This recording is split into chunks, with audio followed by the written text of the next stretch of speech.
시청자 여러분 안녕하십니까. 하루의 뉴스를 정리해드리는 YTN 뉴스나이트입니다.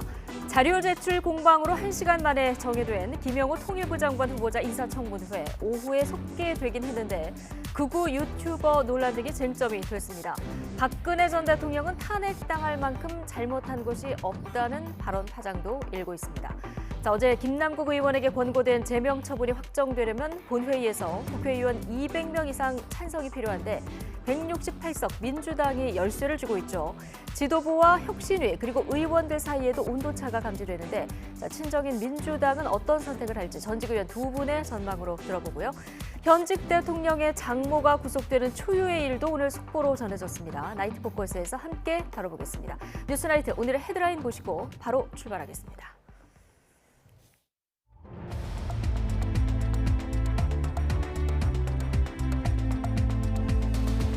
7월 21일 금요일 뉴스나이트 주요 뉴스입니다. 대낮에 서울 길가에서 30대 남성이 모르는 사람들에게 흉기를 휘둘러 한 명이 숨지고 3명이 다쳤습니다.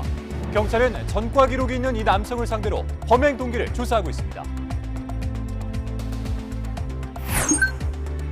오송 지하차도 참사 당시 경찰이 현장에 출동한 것처럼 전사를 조작해 허위 보고한 것으로 드러났습니다. 국무조정실은 관련 인원 6명을 대검찰청에 수사 의뢰했습니다. 윤 대통령의 장모 최은순 씨가 잔고증명서 위조 혐의 항소심에서 실형을 선고받고 법정 구속됐습니다. 재판부는 죄질이 나쁘다며 질책했는데 최 씨는 선고 직후에 억울하다며 반발했습니다.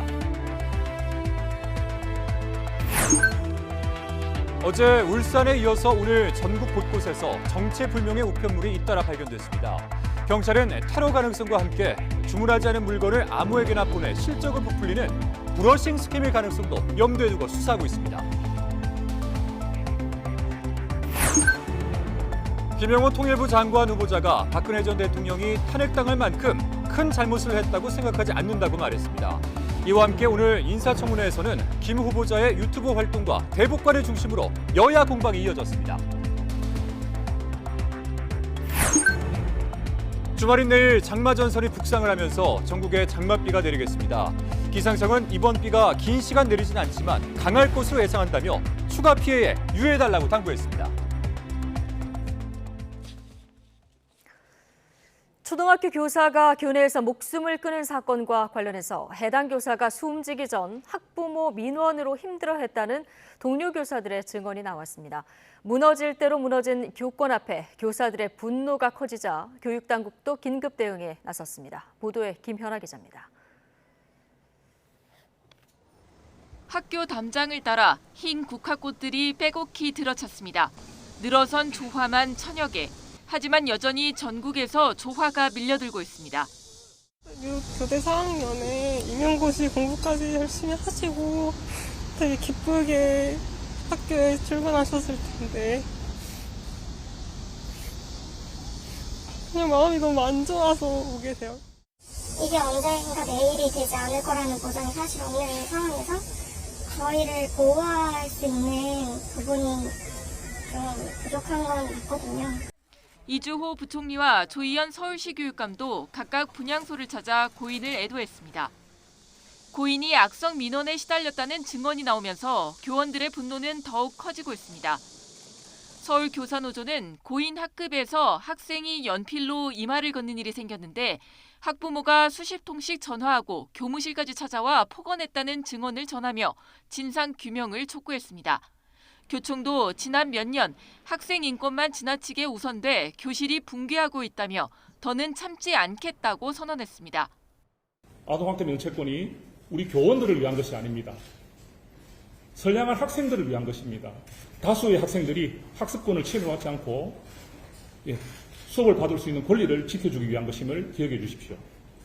이주호 부총리도 학생 인권 조례를 재검토하고 다음 주 교원단체들과 잇따라 만나 학부모 갑질 등 교권 피해 사례도 분석하기로 했습니다.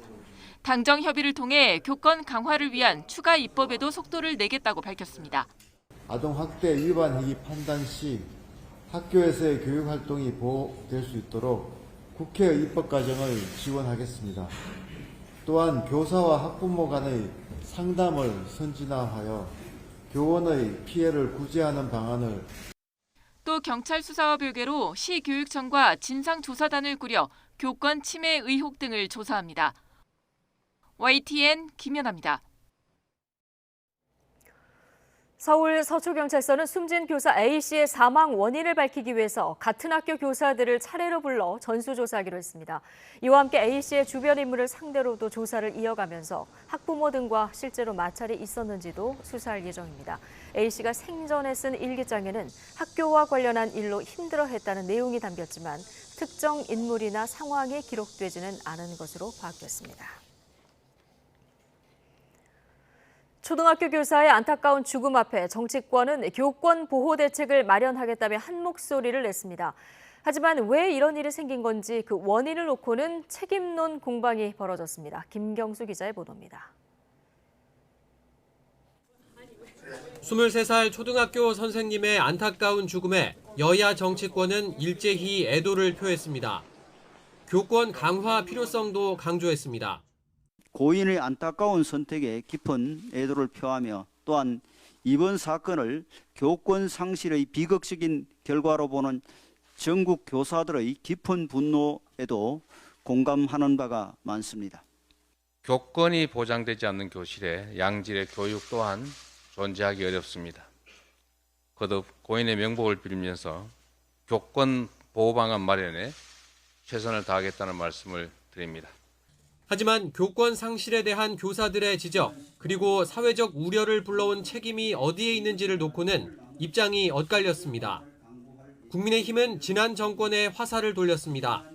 학교가 이 지경이 된 건 학생 인권만 강조하다 정작 교사의 인권은 챙기지 못한 탓이라며 전교조와 진보 성향 교육감을 향해서도 날을 세웠습니다. 학생 인권 조례를 내세워 학생의 인권만 강조하다가 도리어 교육 현장에서 사명감을 가지고 학생들을 가르치던 수많은 교사들의 인권을 사지로 내본 것입니다. 민주당은 교육당국의 철저한 진상조사와 경찰 수사가 먼저라며 맞받았습니다. 특히 이번 사건과 관련해 여당 지도부가 진보 교육감을 겨냥한 건 비극을 정쟁에 이용하는 폐륜적 발언이라고 비판했습니다. 교권 타락의 주범이라며 진보 교육감 때문이라는 발언이 나왔습니다. 진상이 밝혀지기도 전에 너 때문이라며 악마의 삿대질을 한 것입니다. 이런 가운데 교사단체는 무분별한 아동학대 신고로부터 교권 침해를 막을 수 있는 법안들이 국회에 계류돼 있다며 조속한 처리를 촉구했습니다. 정당한 교육활동을 아동학대로 몰고 가는 지금의 대한민국 교육은 교육으로서 기능을 발휘하기 어렵습니다. 여야는 다음 주 국회 교육위원회 현안 질의를 열고 교권 침해 현황 등을 살필 예정입니다. 일이 터지고 나서야 꿈쩍한다는 비판 속에 정치권이 교권과 학생 인권의 균형점을 찾는 대책을 마련할 수 있을지 주목됩니다. YTN 김경수입니다. 대낮 서울 신림동에서 묻지마 흉기 난동으로 1명이 숨지고 3명이 다쳤습니다. 경찰은 30대 남성을 현장에서 붙잡아 범행 동기를 조사하고 있습니다. 유서현 기자입니다. 검은색 상의에 청바지를 입은 남성이 비틀거리면서 걸어옵니다. 손에는 흉기가 들려 있습니다. 대낮 서울 신림동에서 흉기 난동을 벌인 30대 남성 조모 씨입니다. 조 씨는 이곳 골목길에서 첫 피해자에게 흉기를 휘두른 것을 시작으로 10여 분 동안 100여 미터를 이동하면서 3명을 더 찔렀습니다. 조 씨의 범행으로 20대와 30대 남성 4명이 숨지거나 다쳤습니다. 피해자들은 모두 조 씨와는 일면식도 없는 사이로 파악돼 이른바 묻지마 범행으로 추정됩니다. 피해자분 중에 한 분이 이제 여기 목에 상처가 있는 상태로 찔리신 상태로 이제 좀 도망오시면서 한낮 번화가에서 벌어진 끔찍한 사건에 시민들도 큰 충격을 받았습니다. 인근 상점으로 황급히 몸을 피하기도 했습니다. 우타타닥 뛰어들어왔어요. 사람들이 지금 밖에서 흉기를 큰 거를 들고 젊은 분이 찌르고 다니고 있다. 네네. 조 씨는 범행 당시 술을 마신 상태는 아닌 것으로 알려졌습니다. 현행범으로 체포되는 과정에서 세상을 향해 불만을 내뱉기도 했습니다. 조 씨는 전과 3범으로 어린 시절부터 폭행 등의 혐의로 10여 차례 경찰 수사를 받은 것으로 조사됐습니다. 경찰은 조 씨를 상대로 자세한 범행 경위와 동기를 조사한 뒤 구속영장을 신청할 방침입니다. YTN 유서연입니다. 교제하던 여성과 그 어머니를 흉기로 살해한 50대 남성이 경찰에 붙잡히는 일도 있었습니다. 범행 뒤 피해자의 어린 아들을 데리고 함께 도주했는데 아이는 무사한 것으로 파악됐습니다. 이매진 기자의 보도입니다. 주택가 앞에 주차된 경찰차, 뒤이어 소방차도 도착합니다. 친구의 신변이 위태로운 것 같다는 112 신고가 접수된 건 밤 10시쯤. 현장에 출동한 경찰은 문을 두드려도 아무런 응답이 없자 강제로 문을 뜯고 안으로 들어갔습니다. 방 안에서는 30대 여성과 60대 여성이 숨진 채 발견됐습니다. 중국 국적의 두 사람은 모녀 사이로 확인됐습니다. 경찰은 50대 남성 A씨를 용의자로 특정해 뒤쫓은 끝에 14시간 만에 충남 보령에서 붙잡았습니다. 왜 살해하셨나요? 살해 혐의 인정하시나요? 네. 경찰 조사 결과 A씨는 피해자 가운데 30대 딸과 애인 사이였던 것으로 드러났습니다. 그래서 싸우는 소리 안 나더라고. 우리가 6시부터 있었거든요. 5시 반부터. 근데 조용했고 평소에도 여기 항상 조용했어요. 애기가 있어도 애기 소리도 안 나고. 범행 직후 A씨는 숨진 여자친구의 5살 아들을 어린이집에서 데려와 도주했습니다. 그러다 경찰 추적이 시작되자 충남 서천에 있는 자신의 본가에 아이를 맡긴 뒤 계속 달아났습니다. 왜 아이를 데려갔느냐는 취재진의 질문에는 함께 지낸 지 오래돼 어머니 집에서 돌보려 했던 거라고 답했습니다. 아이는 현재 무사한 상태로 경찰 보호를 받고 있습니다. A씨는 과거 성폭행 등 전과가 2건 있는 것으로 알려졌는데 경찰은 범행 동기를 조사한 뒤 구속영장을 신청할 예정입니다. YTN 이매진입니다. 헤어진 애인의 직장에 찾아가 흉기를 휘둘러 살해하려 한 남성이 투신 소동을 벌여서 경찰과 대치하고 있습니다. 경기 안산 상록경찰서는 오늘 오후 5시쯤부터 상록군의 아파트에서 30대 남성과 대치하고 있습니다. A씨는 오늘 오후 2시쯤 전 여자친구의 직장에 찾아가 흉기를 휘두르는 살인 미수 혐의로 피해 여성은 병원으로 옮겨졌지만 생명에 지장은 없는 것으로 알려졌습니다. 현장을 달아난 A씨는 인근 아파트 옥상에 올라가 투신하겠다며 버티고 있는데 경찰은 위기 협상팀 등을 동원해서 A씨를 내려오도록 설득하고 긴급 체포할 예정입니다. 오송 지하차도 참사 당시 경찰이 112 신고를 받고 현장에 가지도 않고선 출동한 것처럼 전산을 조작하고 또 다른 현장에 나갔다고 거짓말까지 한 것으로 드러났습니다. 국무조정실은 신속한 조사가 필요하다며 관련자 6명을 대검찰청에 긴급 수사 의뢰했습니다. 이승배 기자입니다. 사고 1시간 반 전부터 112 신고가 들어왔지만 교통 통제를 하지 않아 사태를 키웠다는 지적에 경찰은 다른 곳에 출동했다고 해명했습니다. 신고자가 명확한 장소 대신 지하차도라고만 말해 참사가 난 궁평 2 지하차도가 아니라 멀리 떨어진 1 지하차도로 갔다는 거였습니다.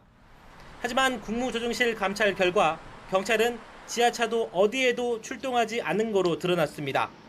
이 사고 당일 오전 7시 2분과 7시 58분에 112 신고를 받았지만 현장 출동은 없었습니다. 그런데도 내부 112 신고 처리 시스템에 출동했다고 허위로 입력하고 이 사건을 종결한 것으로 조사됐습니다. 경찰은 참사 이후 국조실 감찰 과정에서도 궁평 1 지하차도로 출동했다고 진술했습니다. 국조실은 감찰 도중이지만 이례적으로 관련자 6명을 대검찰청에 수사 의뢰했습니다. 국조실은 112 신고 사건 처리 과정에서 중대한 과오가 발견됐고 경찰의 대응 상황 파악 과정에서 총리실에 허위 보고까지 했다고 설명했습니다. 이런 상황에서 경찰수사본부가 경찰관을 수사하면 결과가 나와도 국민이 신뢰하기 어렵기 때문에 검찰에 수사를 의뢰했다고 덧붙였습니다.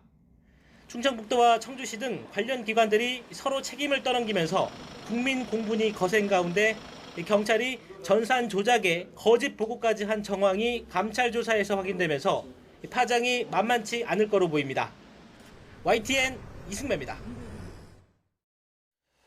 경찰은 전산 조작 의혹과 관련해서 사실이 아니라고 주장했습니다. 경찰 관계자는 오늘 YTN 취재진과의 통화에서 첫 신고가 들어온 아침 7시 4분 오송파출소에서 근무하는 직원 3명은 이미 근처 현장에 모두 출동해 있었다고 밝혔습니다.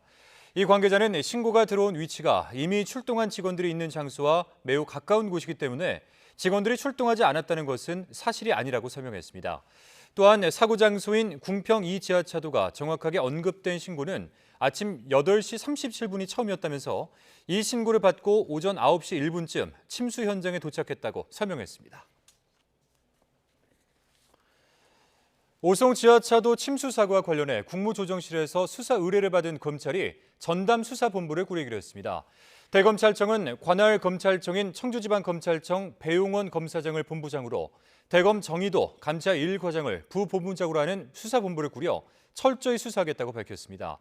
또한 수사본부에 재수사 경험과 역량을 갖춘 검사들을 파견해 사고 원인을 규명하고 관련자들에게 엄중한 책임을 물을 수 있게 최선을 다하겠다고 강조했습니다. 폭우로 불어난 하천에서 실종자를 찾다가 순직한 고 최수근 상병에게 국가안보에 큰 공이 있는 사람에게만 수여되는 보국 훈장이 취소됐습니다.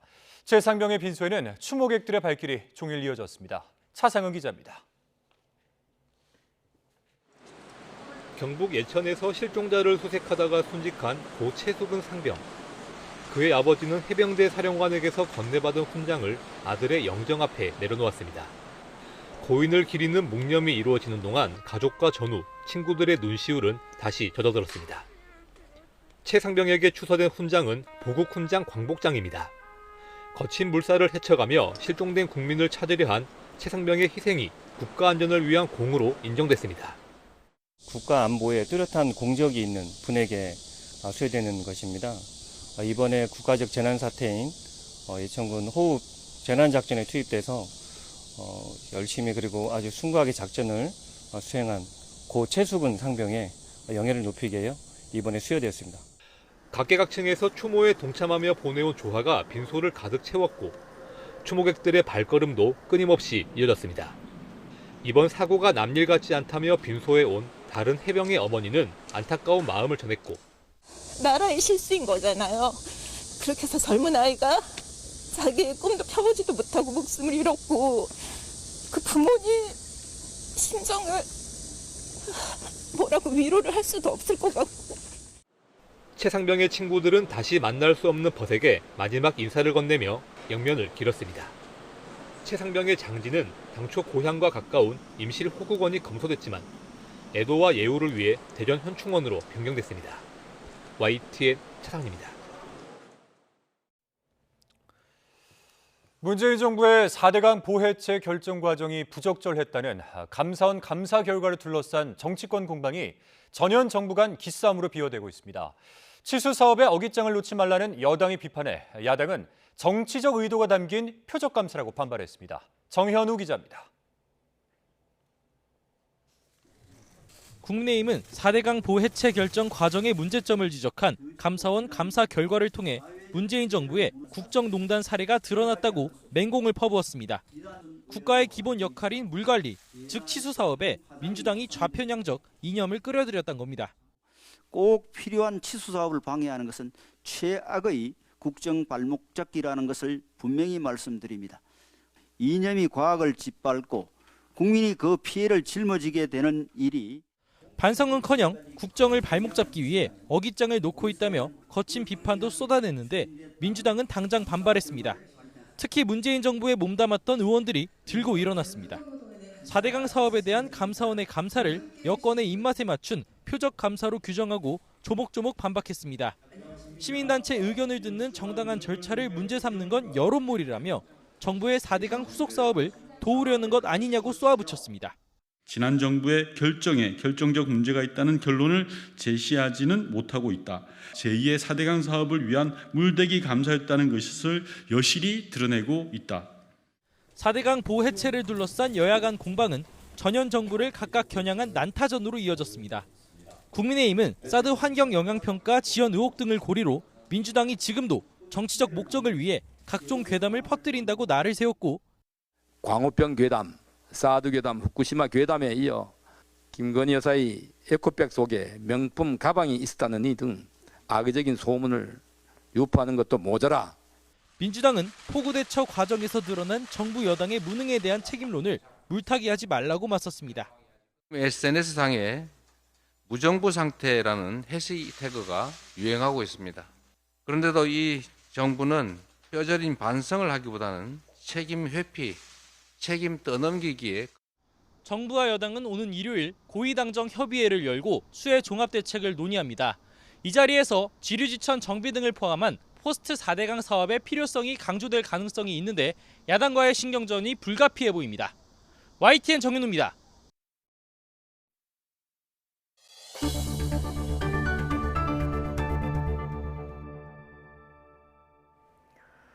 은행 잔고증명서를 위조한 혐의로 재판에 넘겨진 윤석열 대통령의 장모 최은순 씨가 1심에 이어서 항소심에서도 징역 1년의 실형을 선고받았습니다.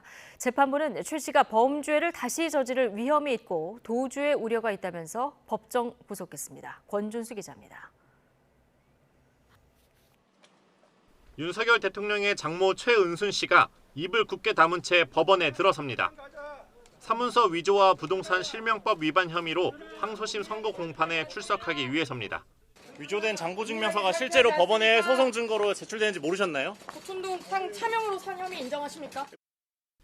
최 씨는 지난 2013년 경기도 성남 땅을 사면서 통장에 349억 원이 있는 것처럼 은행 잔고증명서를 위조한 혐의로 재판에 넘겨졌습니다. 재작년 12월 1심 재판부는 혐의가 모두 인정된다며 최 씨에게 징역 1년을 선고했는데 항소심 재판부의 판단도 다르지 않았습니다. 법원은 최 씨의 나이와 건강 상태, 가족관계 등을 고려하더라도 실형을 선고한 원심의 형량이 적정하다고 못 박았습니다. 재판부는 특히 최 씨의 죄질이 매우 나쁘다고 조목조목 질타했습니다. 위조 횟수가 4차례에 이를 뿐만 아니라 거짓 기재된 예금 금액이 막대하고 민사소송에 내는 문서도 위조하는 등 이익 추구에 빠져 사회 질서를 완전히 무시했다고 지적했습니다. 또 범죄를 저질렀다는 증거가 명백한데도 범죄 사실을 부인해 항소까지 하고 책임을 동업자에게 넘기려고 하면서 반성도 하지 않는 것으로 보인다고 꼬집었습니다. 이어 최 씨의 방어권을 항소심까지 충분히 보장했고 재범의 위험을 배제하지 못하는 데다가 도주할 우려가 있다며 원심에서와 달리 최 씨를 법정 구속했습니다. 선고가 끝나자 최 씨는 무슨 말인지 이해가 잘 안 된다며 격앙된 목소리로 항변했습니다. 그렇게 강하게 억울함을 호소하다가 쓰러졌고 결국 법원 관계자들에게 들려나갔습니다. YTN 권준수입니다. 네, 어제 울산의 장애인 시설에 정체불명의 소포가 배달된 데 이어서 오늘은 제주를 비롯해 서울과 경기, 인천, 대전 등 전국에서 정체불명 우편물이 잇따라 발견됐습니다. 경찰은 테러 가능성과 함께 주문하지 않은 물건을 아무에게나 발송해서 온라인 판매 실적을 부풀리는 이른바 브러싱 스캠일 수도 있다고 보고 수사하고 있는데 어쨌든 절대 뜯어보지 마시고 즉시 신고해야 합니다. 보도에 고재영 기자입니다. 한 남성이 지난 11일 대만에서 도착한 물건이 의심스럽다며 파출소에 신고합니다. 울산 장애인 복지시설에서 대만에서 온 소포를 확인하다 3명이 호흡 곤란 등으로 병원 치료를 받았다는 뉴스를 보고 놀라서 신고한 겁니다. 신고 이후 생물테러 초동 대응팀이 파출소로 출동해 이 남성이 신고한 투명 화장품 용기 2개가 들어있는 지퍼백을 조사했습니다. 대응팀이 5시간 동안 조사를 진행했는데 1차 조사에서는 의심 물질이 검출되지는 않았습니다. 폭발물 검사, 방사능 검사, 화학물질 검사, 생화학 검사 등을 진행했고 당시 현장에서는 모두 음성 또는 불검출된 상황입니다. 대전에서도 배달시킨 적이 없는 물건이 국제 우편으로 왔다는 신고가 모두 10여 건 접수했습니다. 경찰은 이 가운데 한 곳에 배달된 우편물의 발송지 주소가 지난 2020년 미국과 캐나다에서 논란이 된 정체불명 씨앗 발송지와 주소가 같다고 밝혔습니다.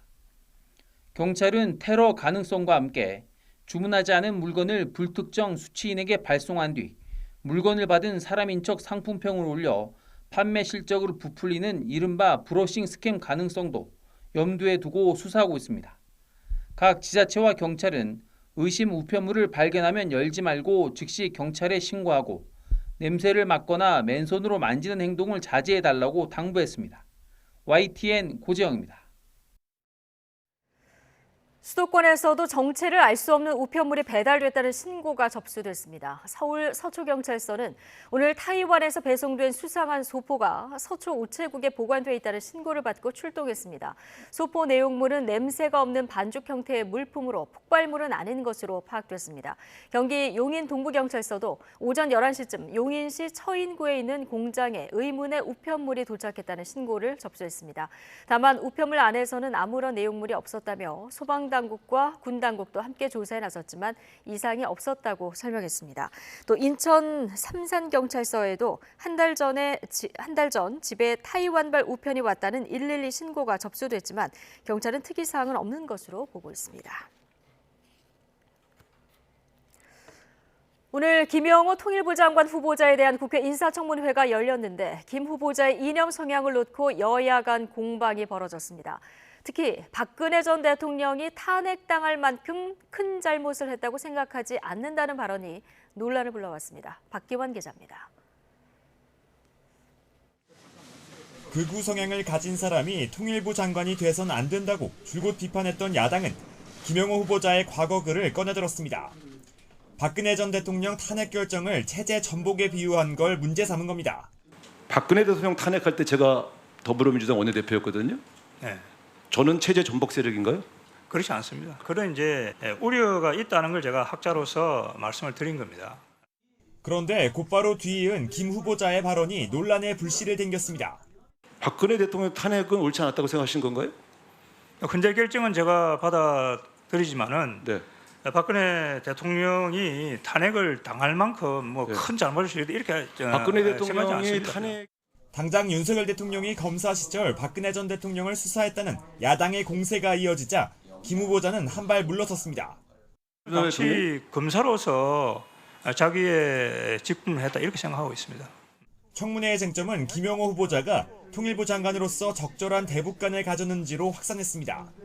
야당은 극우 유튜버가 남북 화해와 협력을 모색해야 하는 통일부 장관으로 가당찼냐며 날을 세웠고 교수나 학자이기보다는 극우 유튜버로서의 정체성이 더 강하지 않았나 싶습니다. 이 제목입니다. 신냉전에서 중국을 이기는 길은 시진핑을 제거하는 것이다. 저를 보고 극우 유튜버라고 하는데 저 거기에 동의하지 않습니다.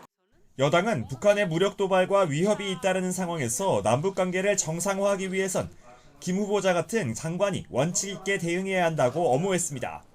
김 후보자 역시 북한과 대화의 문은 열어놓고 있지만 도발에는 단호하게 대응해야 한다는 소신을 굽히지 않았습니다. 북한이 한국에 대해서 적대시 정책을 펼치고 있기 때문에 남북 관계는 적대 관계가 되고 있다 이렇게 생각합니다. 그런데 그 북한이라는 게 적으로서만 존재하는 건 아니지 않습니까? 북한은 적으로만 규정할 수는 없다. 동의하시죠? 네. 여야 간 팽팽한 신경전 속에 김영호 후보자 청문회는 자료 제출 문제 등을 놓고 시작 1시간 만에 파행되는 등 진통을 거듭했습니다. 대북정책 방향에 대한 정치권의 시각차까지 더해지면서 임명을 둘러싼 논란이 쉽게 사그라지진 않을 것으로 보입니다. YTN 박견입니다. 거액 가상자산 투자 논란으로 국회 윤리심사 자문위의 의원직 제명 권고안을 받아든 김남국 의원이 유감을 표명하며 반발했습니다. 당 차원의 징계 논의를 앞둔 홍준표 대구시장도 불편한 심기를 내비쳤는데요.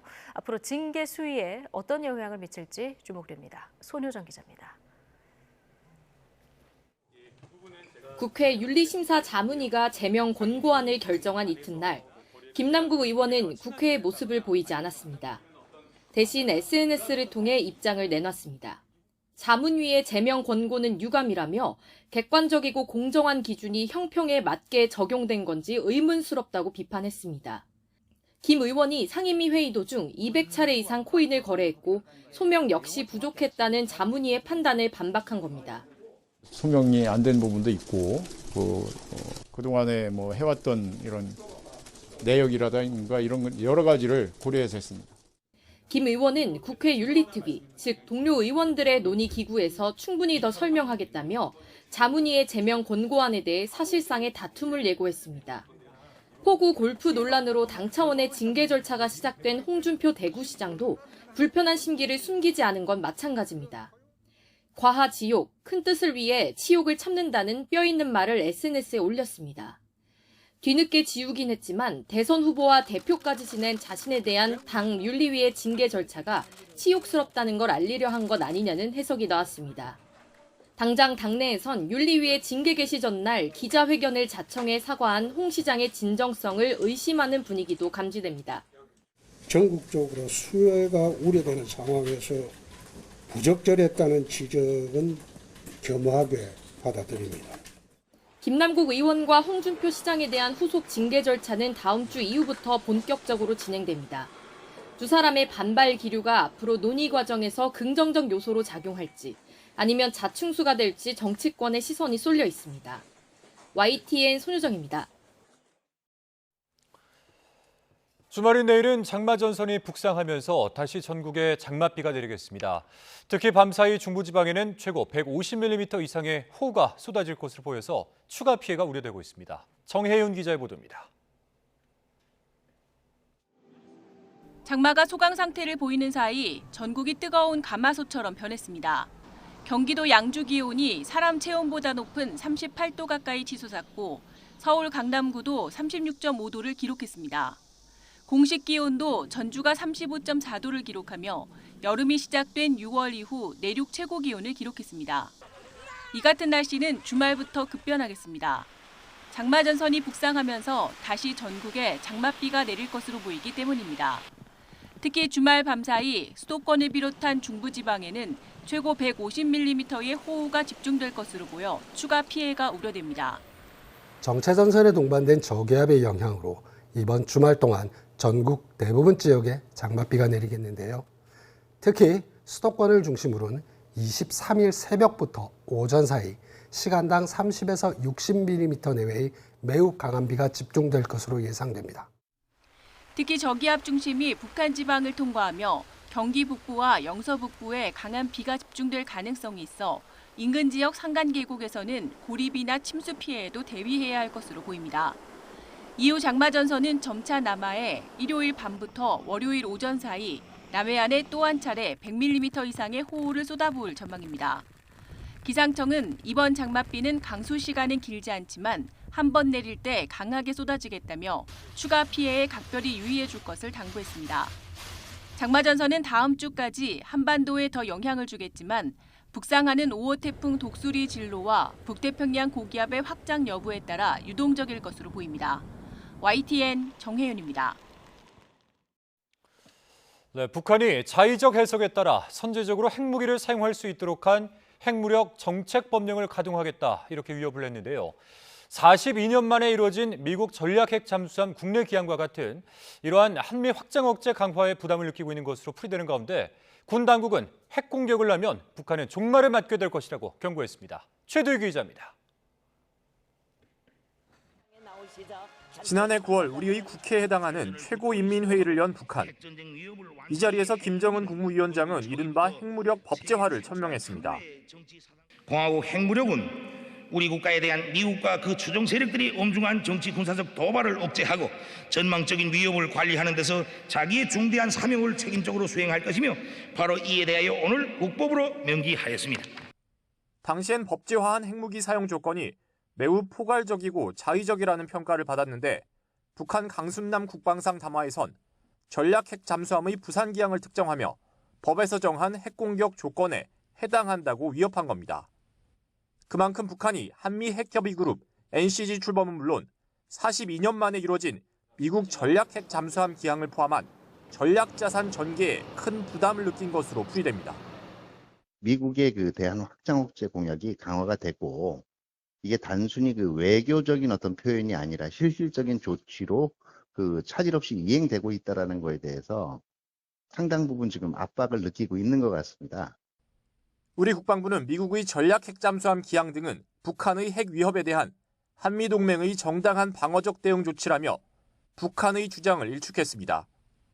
핵 공격 시 북한 정권은 종말에 처하게 될 것이라며 강력한 경고도 날렸습니다. 미국은 북한의 도발 동향을 살피는 데 동원되는 공군 정찰기 코브라보를 한반도 인근에 전개하며 만약의 사태에 대비했습니다. 이런 가운데 지난 18일 부산에 입항해 3박 4일 동안 북한의 간담을 서늘하게 했던 미국 전략 핵 잠수함 켄터키함은 행선지를 알리지 않은 채 한국을 떠났습니다. YTN 최두입니다.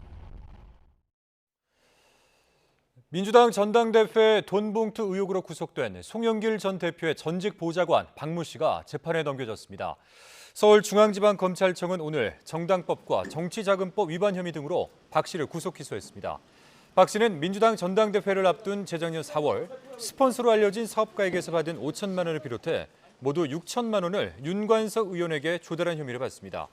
다만 공소장엔 송 전 대표가 이번 사건을 알고 있었거나 지시했다는 공모 여부는 적시되지 않았는데 검찰은 돈 봉투를 받았다고 특정한 현역 국회의원들과 송 전 대표 수사에 주력할 방침입니다. 이화영 전 경기도 평화부지사가 더불어민주당 이재명 대표의 방북을 추진해달라고 쌍방울에 요청한 건 맞지만 이 대표에게 사전에 보고하지는 않았다고 강조했습니다. 이화영 전 부지사는 오늘 변호인을 통해 공개한 옥중 자필 편지에서 지난 2019년 7월 필리핀에서 북측 관계자와 김성태 전 쌍방울 회장을 만나 이 대표 방북 문제를 꺼냈고 김 전 회장에게 이 대표의 방북도 신경 써주면 좋겠다는 취지로 얘기했다고 밝혔습니다. 하지만 이 전 부지사는 이런 내용은 이 대표에게 사전에 보고된 것도 아니고 큰 비중을 두고 말하지도 않았다면서 법정에서 진실을 밝히겠다고 강조했습니다. 원전 오염수 해양 방류를 두고 중국과 신경전을 이어가고 있는 일본 정부가 이르면 8월 말에 오염수 방류를 결정할 수 있다는 전망이 나오고 있습니다. 한미일 정상회담과 유엔 총회 등 기시다 총리의 굵직한 외교 일정이 9월까지 이어져 있는 가운데 국내 현안에 집중할 수 있는 시기이기 때문입니다. 도쿄에서 김세호 특파원의 보도입니다. 기시다 총리는 다음 달 중순 윤석열 대통령과 조 바이든 미국 대통령과의 한미일 정상회담을 위해 미국을 방문합니다. 이후 9월 초순 인도네시아 아세안 정상회의에 이은 9일에서 10일 인도에서 개최되는 G20 회의, 그리고 중하순 유엔 총회 참석까지 해외 순방 일정이 연이어 예정돼 있습니다. 니혼 게이자이 신문은 기시다 총리의 이러한 일정이 오염수 방류 등 국내 정치 일정에 영향을 준다고 전했습니다. 따라서 외교 일정이 없는 8월 하순과 9월 중순이 국내 주요 현안에 힘을 쏟을 시기라고 내다봤습니다. 이르면 8월 말 원전 오염수를 방류할 수 있다는 건데 일본 어민들의 여전한 반발과 중국의 일본산 수산물 수입 규제 압박이 큰 고민입니다. 中国政府秉持以人民为中心的施政理念，我们必须对人民的健康和海洋环境负责。 실제 중국의 일본산 수산물에 대한 방사능 전수 검사로 자국 어민의 피해가 현실화되고 있는 상황. 기시다 총리는 이번 달 전국 어업협동조합 연합회와 만날 것으로 알려졌는데 회동 결과에 따라 방류 시기를 결심할 가능성이 커 보입니다. 이와 함께 다음 달 한미일 정상회담에서 오염수 방류와 관련한 대응 방안을 협의 테이블에 올릴 수 있을 것으로 전망됩니다. 我が国としては米国や韓国をはじめとする国際社会とも協力しつつ、悪意ある偽情報の拡散に対しては必要な対策を取るとともに 이런 가운데 도쿄전력은 외신 대상 설명회에서 방류로 이웃 나라들이 영향을 받는 일은 없을 것으로 본다고 밝혔습니다. 일본 정부가 방류를 놓고 어민들과의 의견 조율을 어떻게 이끌어낼지, 그리고 8월 말까지 주변국의 우호적인 여론을 얼마만큼 조성할지가 방류 시점의 윤곽을 정하는 주요 요소가 될 것으로 보입니다.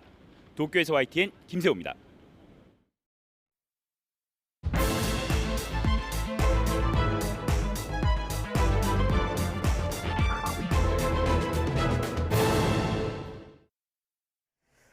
네, 오늘의 정치권 관심 뉴스들 진단해보는 나이트 포커스 정호김, 김영주 전직 의원 두 분 모셨습니다. 어서 오십시오.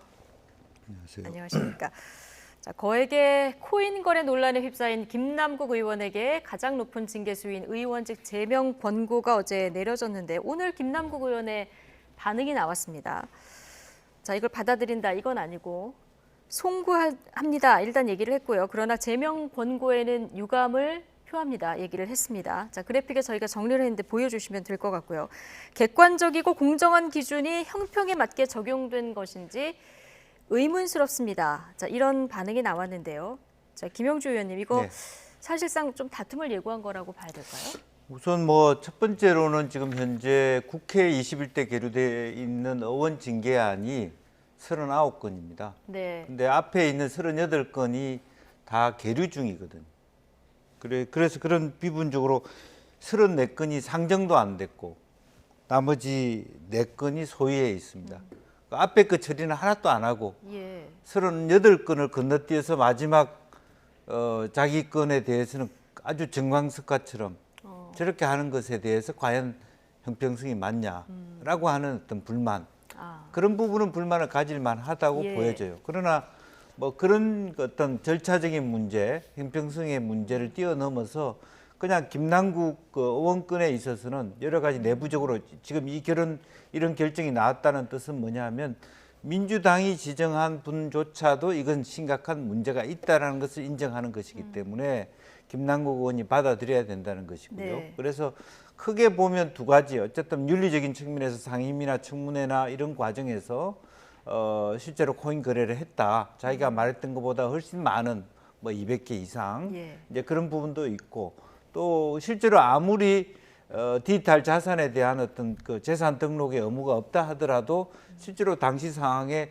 거의 100억 가까운 돈을 굴렸다면, 재산이 있는데 등록하지 않았다면 이것은 굉장히 큰 범죄 사실이다. 물론 객관적으로 법을 어겼다고 할 수는 없지만 이제 그런 부분들이 실제적으로 나타났기 때문에 그리고 또 하나는 제일 중요하게 지금 이제 그 유승민 위원장이 얘기하는 것도 불성실한 거거든요. 자료를 더 많이 달라고 했는데 잘 안 주고 인터뷰에서는 다 줬다 이런 식으로 얘기를 하고 있는데 무슨 문제냐. 또 뭐 자기한테 의혹 자체를 아예 기자들한테도 나한테 무슨 의혹이 있냐 증거 대봐라 이런 식으로 얘기하는 태도 자체가 거의 적반하장처럼 보이기 때문에 이런 두세 가지 모두를 포함해 봤을 때 충분히 우리가 이제 자문위원회 입장에서는 최고 높은 등급의 페널티를 줄 수밖에 없다, 그렇게 봐야 될 것 같습니다. 자, 윤리의 계류 중에 지금 38건 건너뛰고 이렇게 권고 결정을 내린 부분에 대해서는 좀 형평성 의문을 제기할 수는 있지만 그래도 윤리위 입장에서는 또 이게 본업과 관련된 일이기 때문에 자, 이런 강력한 권고 조치가 내려졌다 이런 설명이신데 어쨌든 이 제명이 확정된 건 아니고요. 윤리특위를 거쳐서 이제 본회의 표결을 해야 되는데 200명 정도 찬성을 해야 되는 거 아니겠습니까? 그렇습니다. 그러면 168석 민주당 뭐 의견이 절대적인데 어떻게 할 것 같습니까?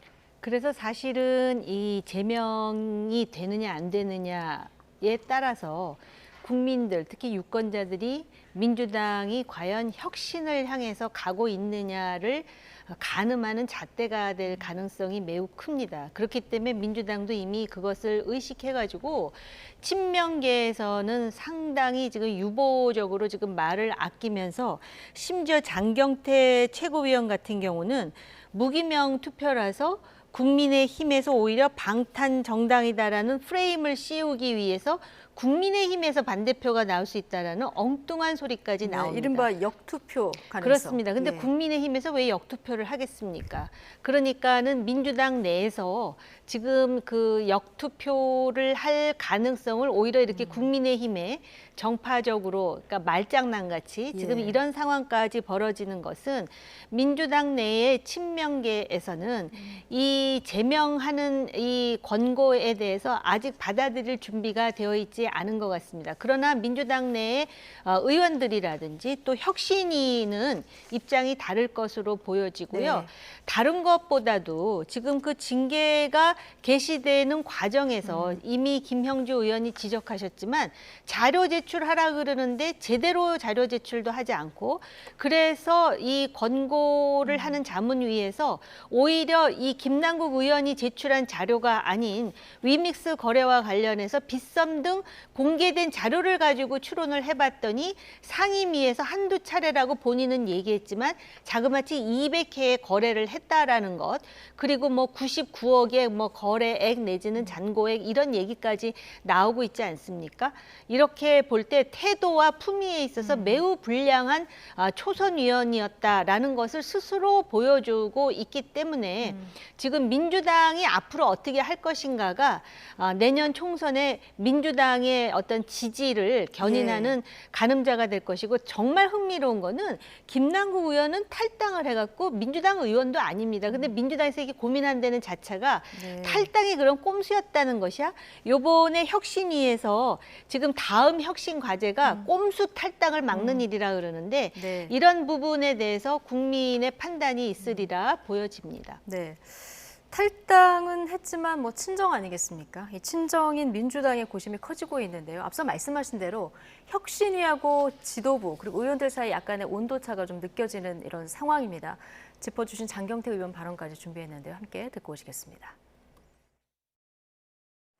역시 저희들도 심각하게 보고 있고요. 아직 절차가 남아있지 않습니까? 그래서 절차가 속히 진행되기를 저희들은 기대합니다. 책임 정당이니만큼 책임 있는 결정을 하시라고 저희들은 생각합니다.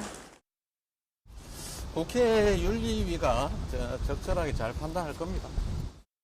인사에 대한 표결은 무기명 투표이기 때문에 국민의힘에서 오히려 방탄 정당이다 이렇게 또 프레임을 씌우기 위해서 이탈표가 나올 수도 있고요. 민주당을 곤란하게 하기 위해서는 뭐 여러 가지 셈법이 있겠죠. 그러니까 네, 뭐 골탕 좀 먹어봐라 이런 식으로 할 수도 있기 때문에 예상하기는 좀 어려운 것 같습니다. 역투표할 가능성을 얘기하니까 옆에 있는 김용태 전 최고위원이 웃는 이런 모습도 보고 오셨는데요. 자, 어쨌든 혁신위원장은 탈당은 했지만 당이 좀 책임 있는 자세를 보여야 된다 이런 입장인 거고요.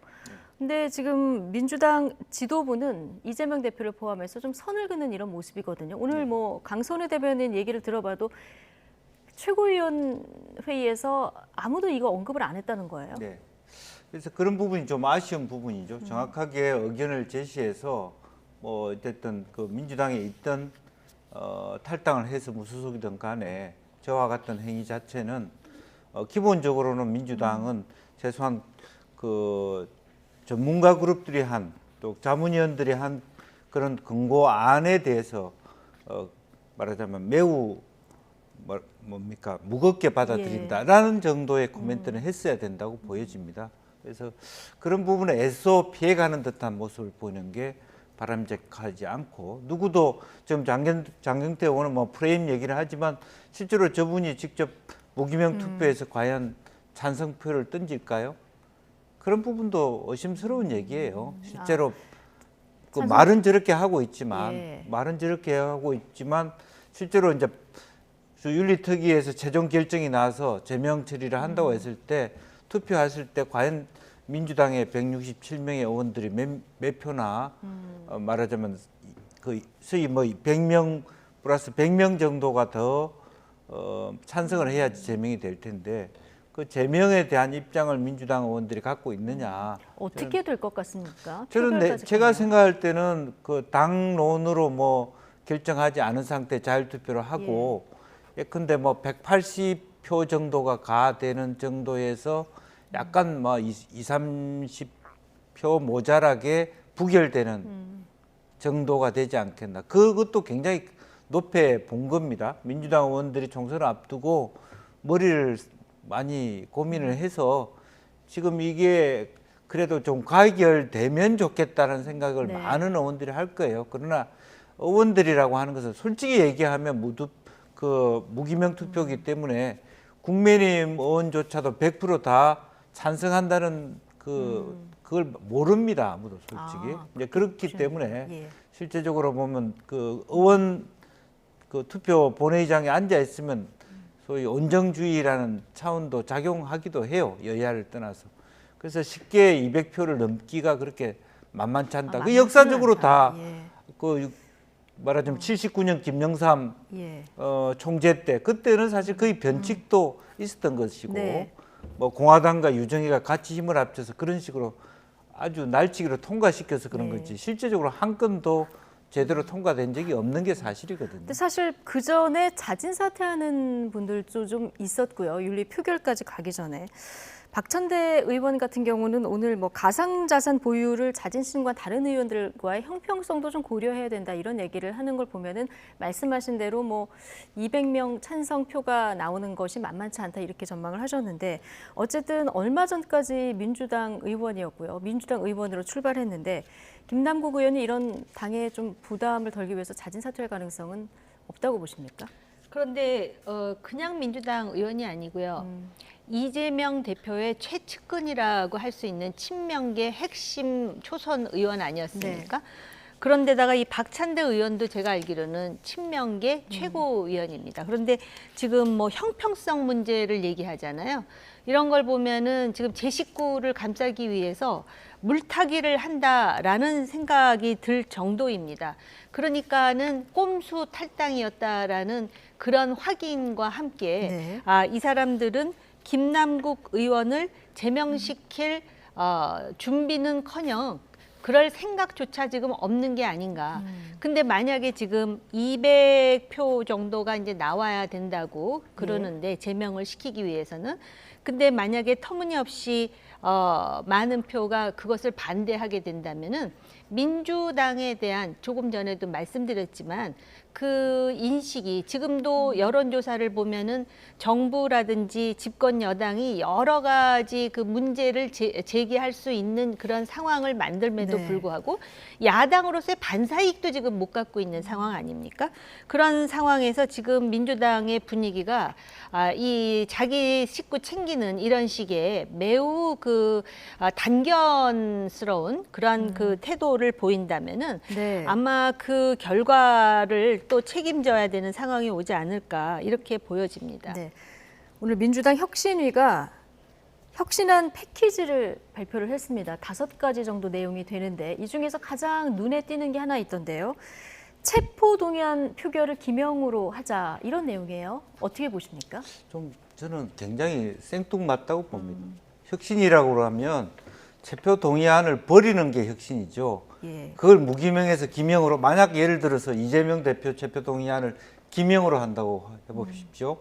민주당 의원들이 더 찬성을 못합니다. 그렇군요. 내년 공천권을 여전히 이재명 대표가 쥐고 있는데 기명으로 투표하라? 그래서 훨씬 더 반대가 많을 겁니다. 이렇게 보시는 거군요. 지금 현재 뭐가 혁신이고 뭐가 개혁입니까? 영장실질심사가 있는 과정에서는 이젠 더 이상 불체포 특권이라고 하는 것을 내려놓아야 될 때다. 혁신위원장이 그걸 내려놓아야 된다고 얘기해야 되는데 그걸 기명으로 바꾸자. 저는 말이 안 되는 얘기를 하고 있다고 봅니다. 네. 어떤 부분이 가장 눈에 띄셨습니까? 아니 오죽하니 이런 얘기를 할까 싶었습니다. 왜냐하면은 기본적으로 자유민주주의의 투표의 원칙은 비밀 투표인데 기명 투표라는 건 공개 투표를 하자는 거예요. 그러니까 공개 투표를 함으로써 체포 동의안에 대해서 그 체포를 시키는 그러니까는 불체포 특권을 포기할 수 있다라는 것을 기명 투표를 함으로써 국민들이 보지 않습니까? 이제 그것만 생각을 한 거죠. 근데 지금 국회의원들이 보는데 대표도 보는 거죠. 바로 그 점을 미처 인식하지 못한 거는 바로 혁신위원장이 정당 정치에 경험이 없는 데다가 그 아카데믹한 그런 어떤 상아탑 안에서의 그 좁은 소견으로 자기는 굉장히 혁신에 대해서 고민하고 있다라는 거를 저는 느낄 수 있을 것 같지만 이런 거에 대해서 당장 김영주 의원이 거의 호통을 치시듯 반박을 하지 않습니까? 그런 차원에서 참 안타깝습니다. 안타깝다는 의견까지 주셨는데요. 자, 홍준표 대구시장 얘기도 좀 해볼 텐데요. 포구 골프 논란으로 윤리위 징계 절차가 이제 개시가 됐습니다. 사과도 했고 어제 사과문도 제출했다 이렇게 전해졌는데요. 징계 개시 이후에 SNS에 과하지욕이라는 사자성어를 올렸습니다. 이게 바짓가랑이 밑을 기어가는 치욕이라는 뜻이라고 하는데 올렸다가 또 삭제했어요.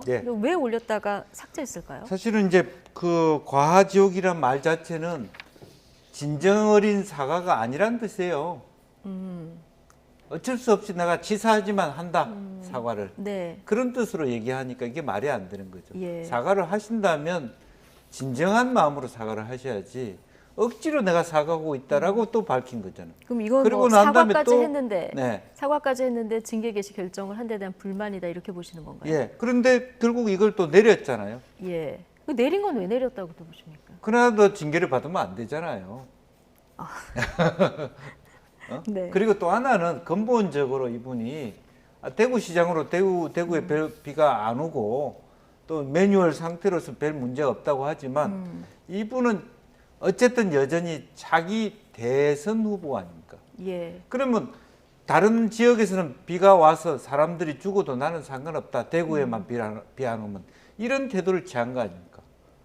본질적으로 자기가 누구인지에 대해서 망각하고 있다는 데 대한 깊이 있는 반성이 필요해요. 네. 그분이 단순히 대구시장이 아니고 한 당의 대권 후보셨고 당대표셨고 차기에 또 대통령에 나가려고 한다라면 예. 어떻게 저런 태도를 할 수가 있어요? 우리 동네 비 안 오니까 난 상관없어. 이건 정말 대구시장만 했던 사람의 이야기일 수 있어요. 내 지역만 잘하면 되지. 근데 이분은 그게 아니잖아요. 네. 잠깐 대구시장에 와 있는 분이라고 생각하잖아요. 물론 본인은 그거로 끝난지는 모르지만 어쨌든 지지자들과의 논의하에서는 뭐 신당을 하니 마니 그런 의미에서는 매우 잘못된 태도를 취했다. 그리고 그 취하는 데 있어서도 진정성마저도 없이 했다. 그럼 그런 얘기가 나와요. 요즘 내가 잘 나가는 듯 하던 이런 일을 하네. 네. 그건 굉장히 잘못된 거죠. 왜냐하면 그것도 퀴어 축제 때 뭐 자기가 크게 대구 경찰청장을 혼내듯이 그건 또 아닌 거죠. 그때는 단체장으로서 경찰청하고 논의를 해야 될 상황인데 호통을 치고 예. 이런 상태 자체가 굉장히 너무 정말 업데이셔서 사리 분별을 못하고 있다 그렇게 봅니다. 예. 홍준표 대구시장 젊은층 지지자들도 꽤 있는데요. 한 분이 이제 신당 창당을 권유를 하니까 내가 이 당에서 정치를 마쳤으면 한다 이런 글을 남겼습니다. 이제 긴 호흡으로 정치를 보시기 때문에 사과도 하고 했을 텐데 그런데 오늘 또 그 SNS에 과하지옥이라는 사자성어 올렸다가 내린 이 행보 여기에는 어떤 행간이 있을까요? 네, 저는 이제 두 가지 차원에서 이 홍준표 시장을 바라봐야 된다고 네. 생각하는데요. 첫 번째 차원은 홍준표 시장뿐만 아니라 김영환 도지사까지 포함해가지고 이분들이 중앙 정치에서 거의 스타급으로 다양한 경력과 경험을 쌓았던 사람들입니다. 근데 막상 광역 단체장으로 내려가가지고 정말 상상치도 못할 그런 지금 상황을 만들고 있지 않습니까? 한 분은 지금 그 재난의 위기 중에 골프를 쳤다라는 것이고 또 한 분은 그런 상황에서 소위 도지사로서의 그 할 역할에 대한 판단이 과연 제대로 서 있는 그런 정치인인가를 예. 의심할 정도의 그런 발언을 해서 문제가 되는데 이게 그 중앙 정치를 아직까지도 바라보고 있기 때문에 생기는 문제인지 아니면은 지방에 내려갔기 때문에 감이 떨어져서 생기는 문제인지 본인들이 좀 판단할 부분이 있고요. 두 번째로 홍준표 시장이 과하지옥을 썼다가 급히 지운 이유는 그래 실수했다고 쳐. 이제 본인의 입장에서 제가 해석을 해보자면 그런데 왜 나만 갖고 그러지? 그런 생각도 조금은 있는 것 같습니다. 네. 제가 지금 김영환 그 도지사 얘기도 했지만 실제로 그 대통령의 해외 순방에 있어서도 여러 가지 설화도 있었을 뿐만 아니라 여러 가지 문제들이 터져 나오고 있었습니다. 그런 상황에서 결국은 그 본인이 물론 사과하지 않았기 때문에 일이 이렇게 확대 재생산된 측면도 있지만 지금 내가 그만큼 윤석열 대통령과의 관계가 꽤 돈독하지 않기 때문에 지금 내가 집중적으로 지금 공격당하는 거 아니야? 그럼에도 불구하고 내가 지금 3년 동안 시정을 잘해야 될 뿐만 아니라 참아야 될 여러 가지 정치인으로서의 이유가 있겠죠. 그러다 보니까는 과하지옥 썼다가 지운 게 아닌가. 그런데 이제 과하지옥의 경험자인 그 한나라의 개국 공신의 경우는 네. 국가를 세우기 위해서 과하지옥을 한 것이고 대원군도 아마 그런 경험을 했던 것 같은데 골프 치다가 결국은 비난 듣고 하는 거에 대해서 그 과하지옥을 그렇게 동급으로 쓰시는 건 좀 과하신 게 아닌가 그런 예. 생각도 들었습니다. 네. 26일에 윤리위가 이제 다시 열린다고 하니까요. 이때 좀 지켜보도록 하고요. 자, 윤석열 대통령의 장모 최은순 씨가 잔고증명 항소심 판결에서 법정 구속이 됐습니다. 네. 이게 현직 대통령의 장모가 구속된 건 처음인데 일단 정확히 어떤 혐의입니까? 그래서 지금 이제 토지 매입 과정에서 실제적으로 이제 토지를 살 수 있는 그 여력이 있는가라고 네. 하는 면에서 349억인데 그 349억에 해당하는 잔고 증명을 해야 되는데 그 과정에서 100억대에 해당하는 허위 잔고 증명을 했다는 것이 예. 내용입니다. 없는데 그래서 있는 그렇죠. 통장으로. 잔고 예. 위주로 하고 이제 문서를 제출했다는 것은 사실은 위조하고 행사라고 하는 거고요. 예. 또 나아가서는 그게 이제 결과적으로는 이제 사기 행위냐 이번에는 이제 사기 행위까지는 드러나지 않았습니다만은 위조하고 그 위조를 제출한 걸 냈으니까 행사 이렇게 돼 있는 것이고, 그래서 1년에 법정 구속이 됐고 2개월 동안 그 법정에 형무소에 있다가 또 보석으로 풀려났거든요. 그런데 다시 한번 항소심에서 이번에 두 번째 법정 구속이 됐다. 그때는 요양급여 그 부정수급 네네, 혐의로 네. 한 번 법정 구속됐다가 됐고, 보석으로 2개월 풀려났다가 뒤에 풀려나고 결국 무죄였죠. 네네. 예. 그랬다가 이번에 이 잔고 증명 혐의로 항소를 했는데 항소심에서 징역 1년 실형을 선고받으면서 이제 법적 구속이 된 이런 상황입니다.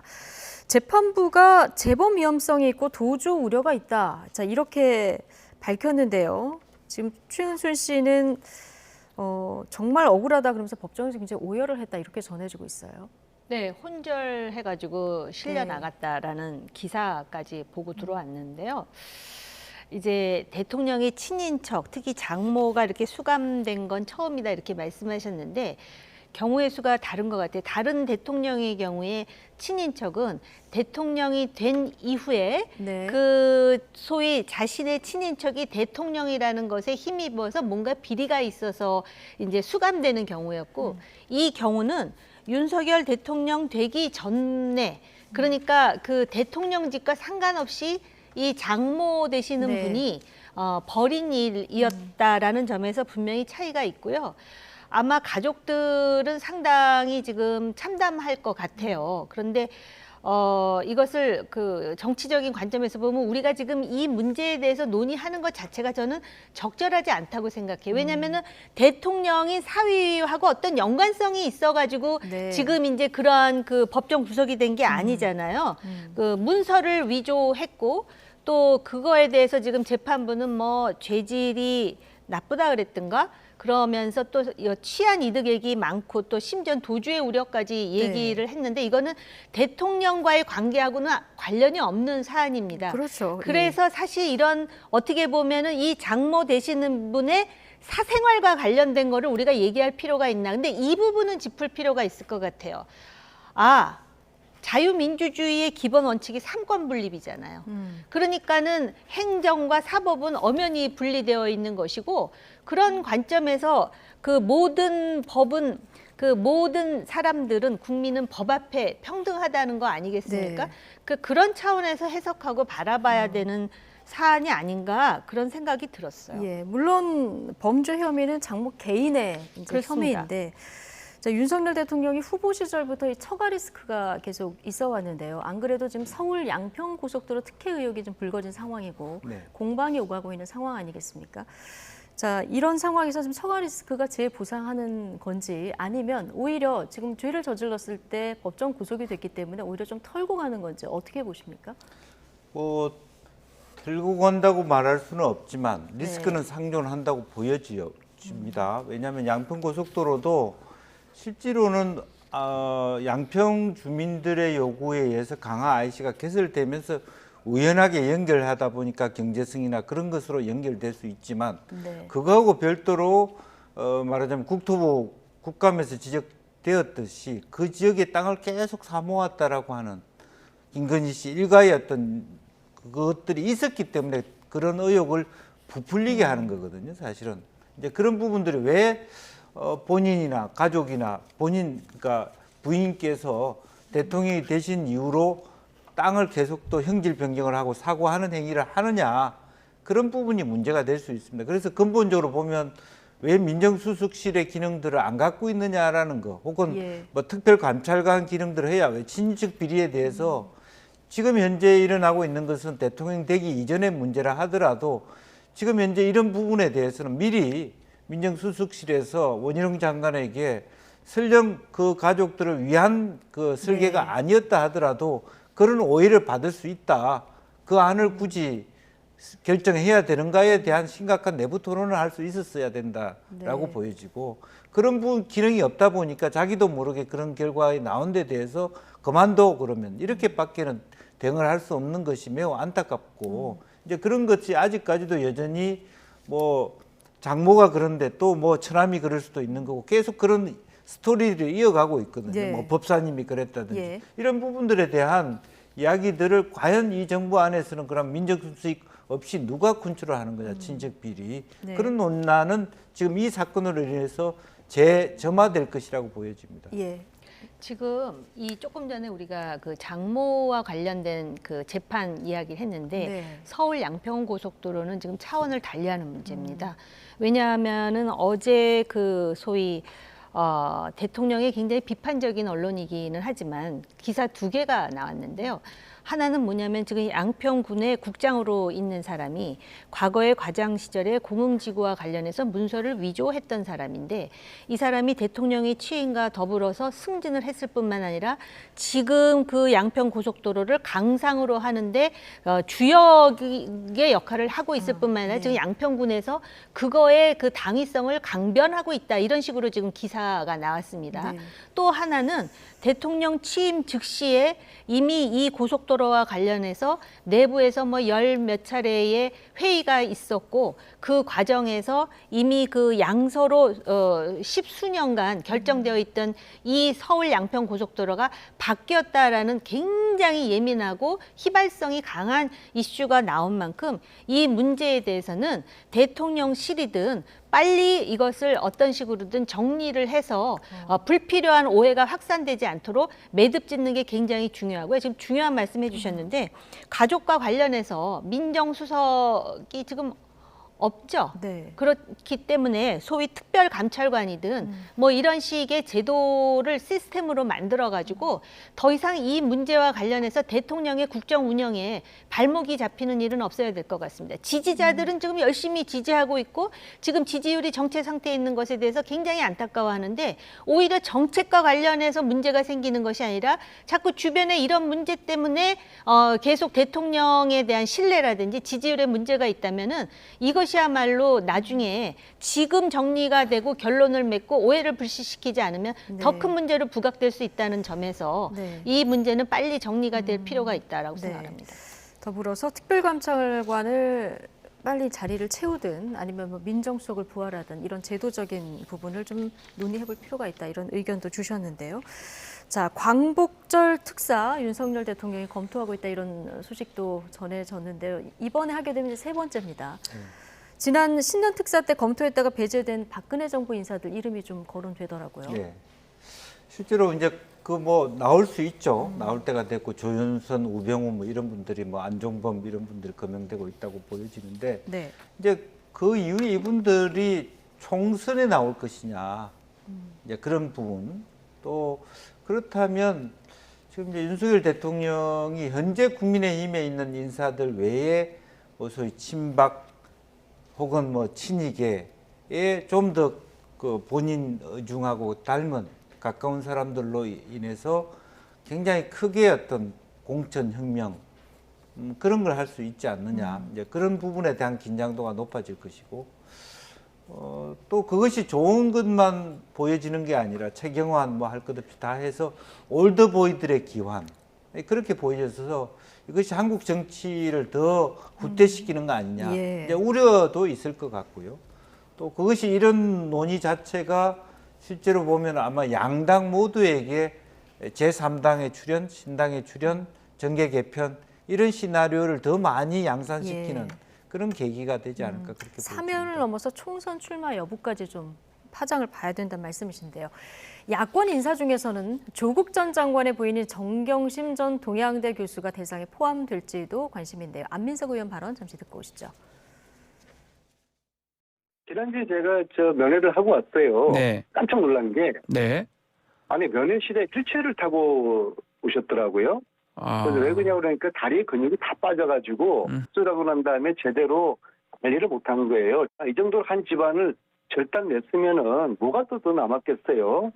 이 정도면은 대통령께서 좀 정말 좀 결단을 내리셔서 그런 인도적 차원에서 이것은 해야 된다. 강보적 척사가 좀 이루어졌으면 하는 그런 바람이고요. 뭐 정경심 교수를 야권 인사다 이렇게 하긴 좀 어폐가 있을 수는 있겠습니다만은 조국 전 장관의 부인이니까. 정경심 교수 면회 후기를 공개하면서 지금 안민석 의원의 발언 들어보셨지만 석방해야 된다 이런 목소리가 나오고 있어요. 8.15 다가오면서 이런 목소리가 좀 더 많이 나올 수도 있을 것 같은데요.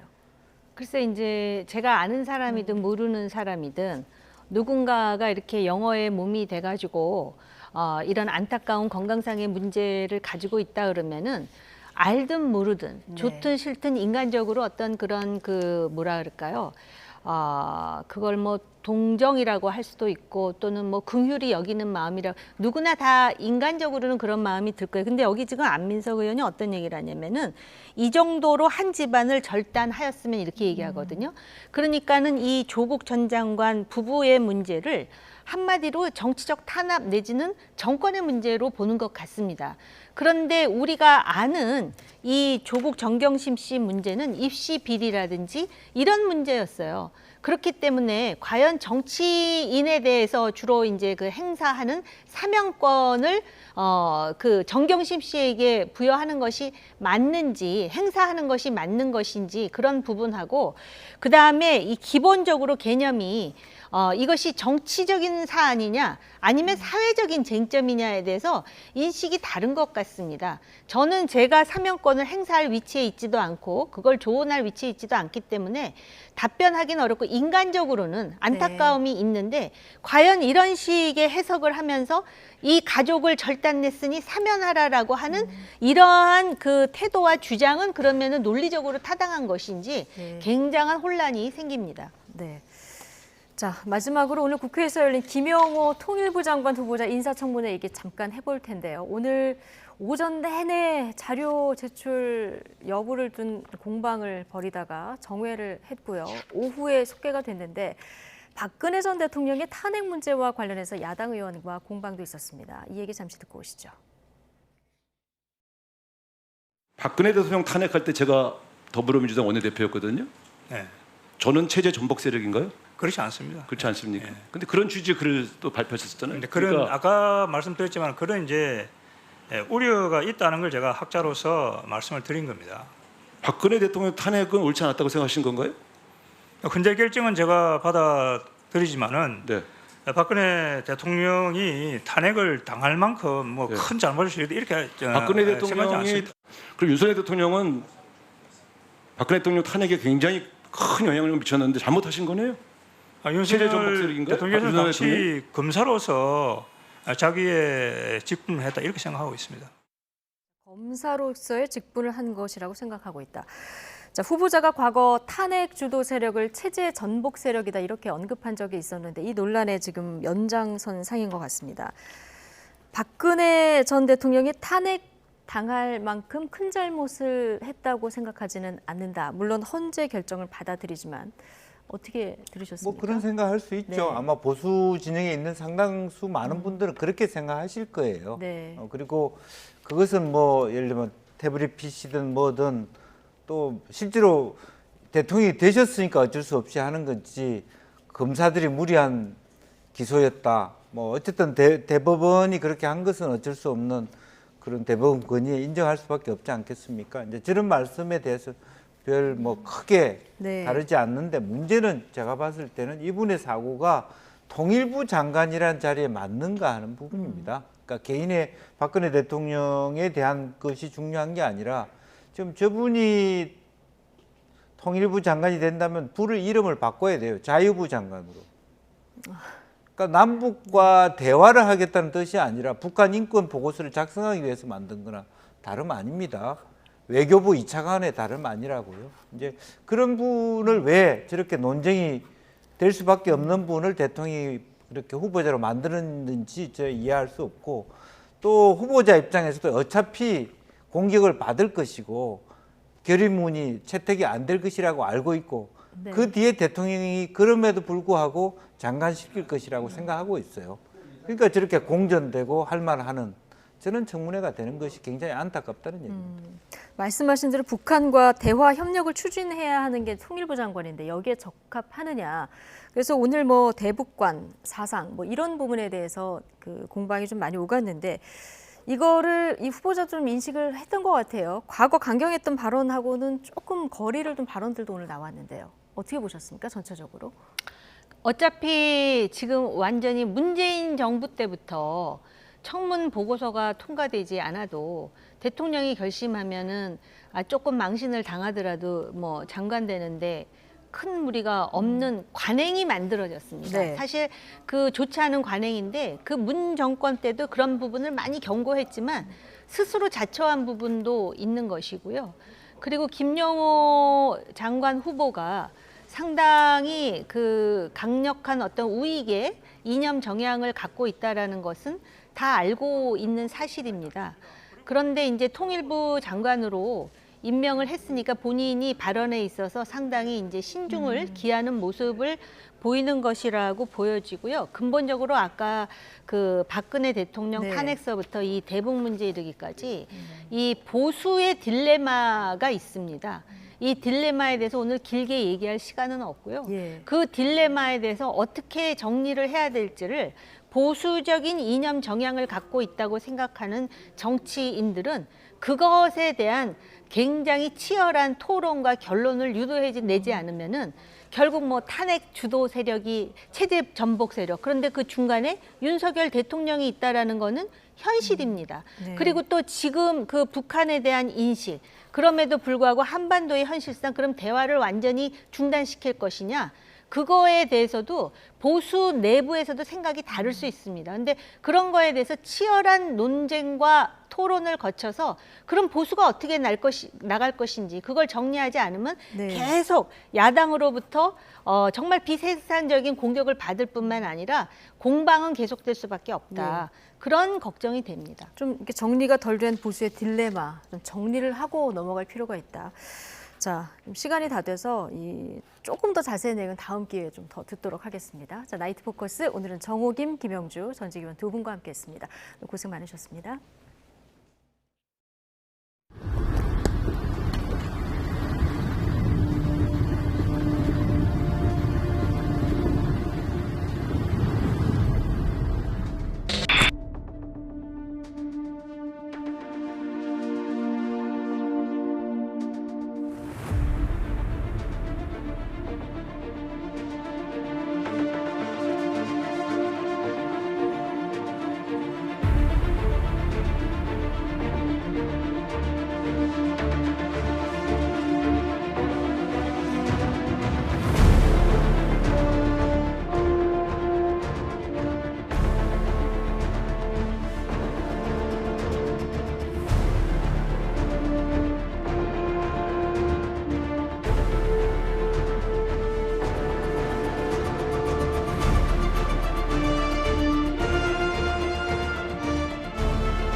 국무조정실의 감찰 조사 내용이 공개되면서 모두 14명이 희생된 오송 지하차도 참사는 관제라는 의혹이 더 커지고 있습니다. 검찰은 곧바로 경찰의 초기 대응이 부적절했는지 수사에 착수했습니다. 강희경 기자가 보도합니다.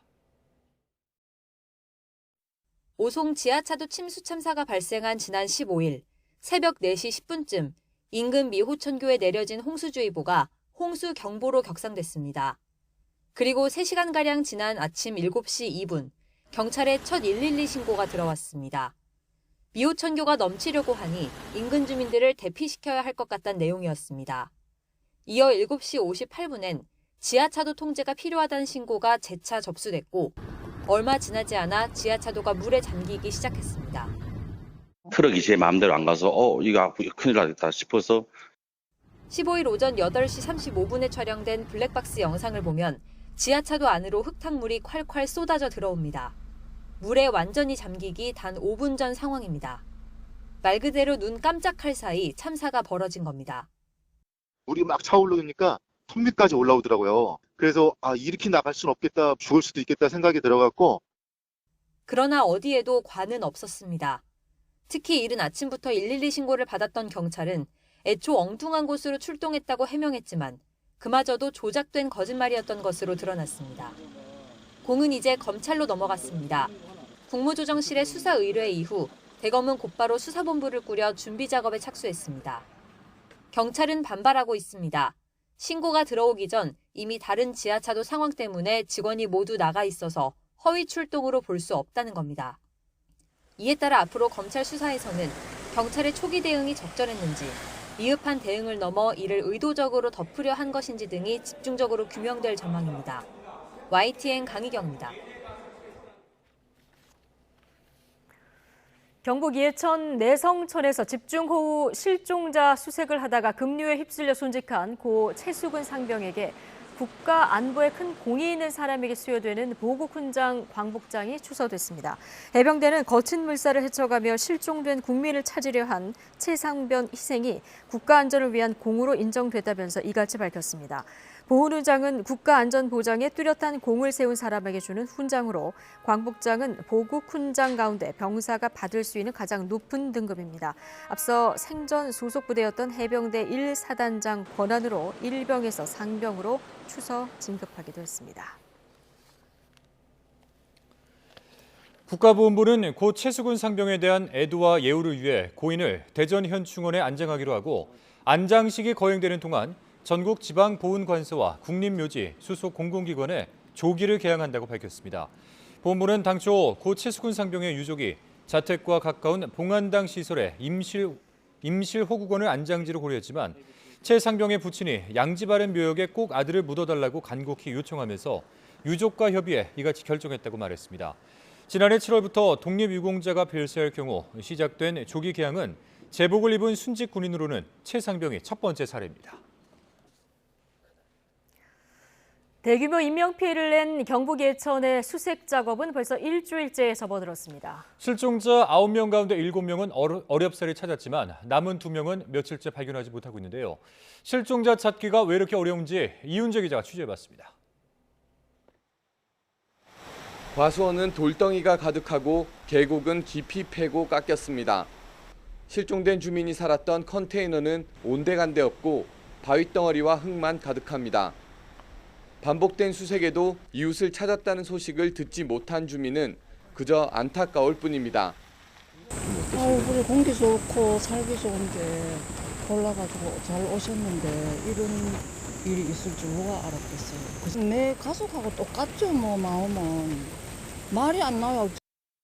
이 마을에서 실종된 주민들은 모두 10km 안팎 떨어진 하류에서 숨진 채 발견됐습니다. 거센 물살 때문에 어디까지 휩쓸려 갔는지 추측이 쉽지 않았던 탓에 실종자를 찾는데 오랜 시간이 걸린 겁니다.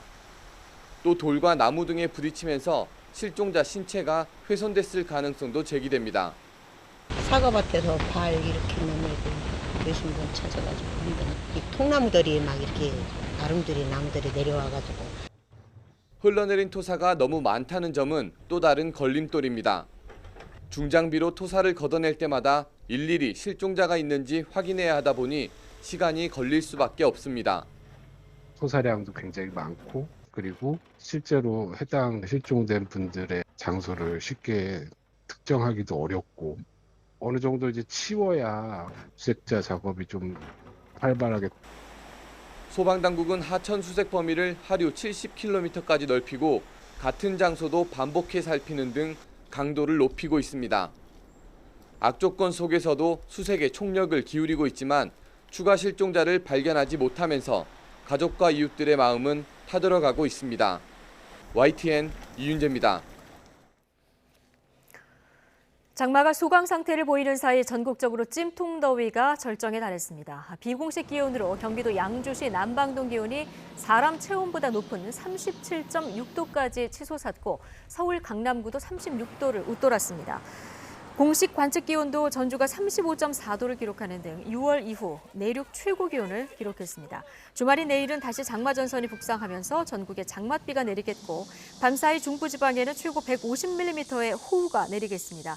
남해안에도 일요일 밤부터 월요일 오전 사이 최고 100mm 이상의 많은 비가 예상됩니다. 한덕수 국무총리는 주말과 휴일에 강한 집중호우가 예보됐다면서 최악의 상황을 가정해 대응하라고 지시했습니다. 한 총리는 특히 늦은 밤과 새벽 등 취약 시간대에 비가 예보된 만큼 해당 지역 지자체는 대응 인력을 충분히 확보하고 야간 비상근무에 힘써달라고 당부했습니다. 또한 노약자와 장애인 등 취약계층에 대한 대피 체계를 다시 한번 점검하고 심야 시간대 긴급 대피가 어려운 경우 위험 지역 거주민을 미리 대피시키라고 말했습니다. 이와 함께 계속된 강수로 산사태와 도로 사면, 급경사지 등 붕괴가 우려되는 지역에서는 취약 지점을 지속해서 순찰 보완하고 이상 징후를 발견하면 즉각 대피 명령을 내리라고 덧붙였습니다.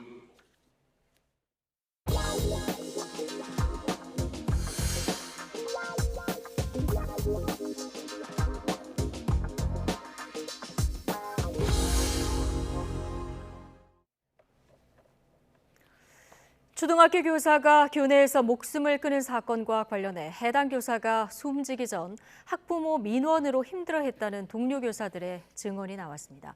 무너질 대로 무너진 교권 앞에 교사들의 분노가 커지자 교육당국도 긴급 대응에 나섰습니다. 김연아 기자입니다. 학교 담장을 따라 흰 국화꽃들이 빼곡히 들어찼습니다. 늘어선 조화만 천여 개. 하지만 여전히 전국에서 조화가 밀려들고 있습니다. 교대 4학년에 임용고시 공부까지 열심히 하시고 되게 기쁘게 학교에 출근하셨을 텐데 그냥 마음이 너무 안 좋아서 오게 돼요. 이게 언젠가 내일이 되지 않을 거라는 보장이 사실 없는 상황에서 저희를 보호할 수 있는 부분이 좀 부족한 건 있거든요. 이주호 부총리와 조희연 서울시 교육감도 각각 분향소를 찾아 고인을 애도했습니다.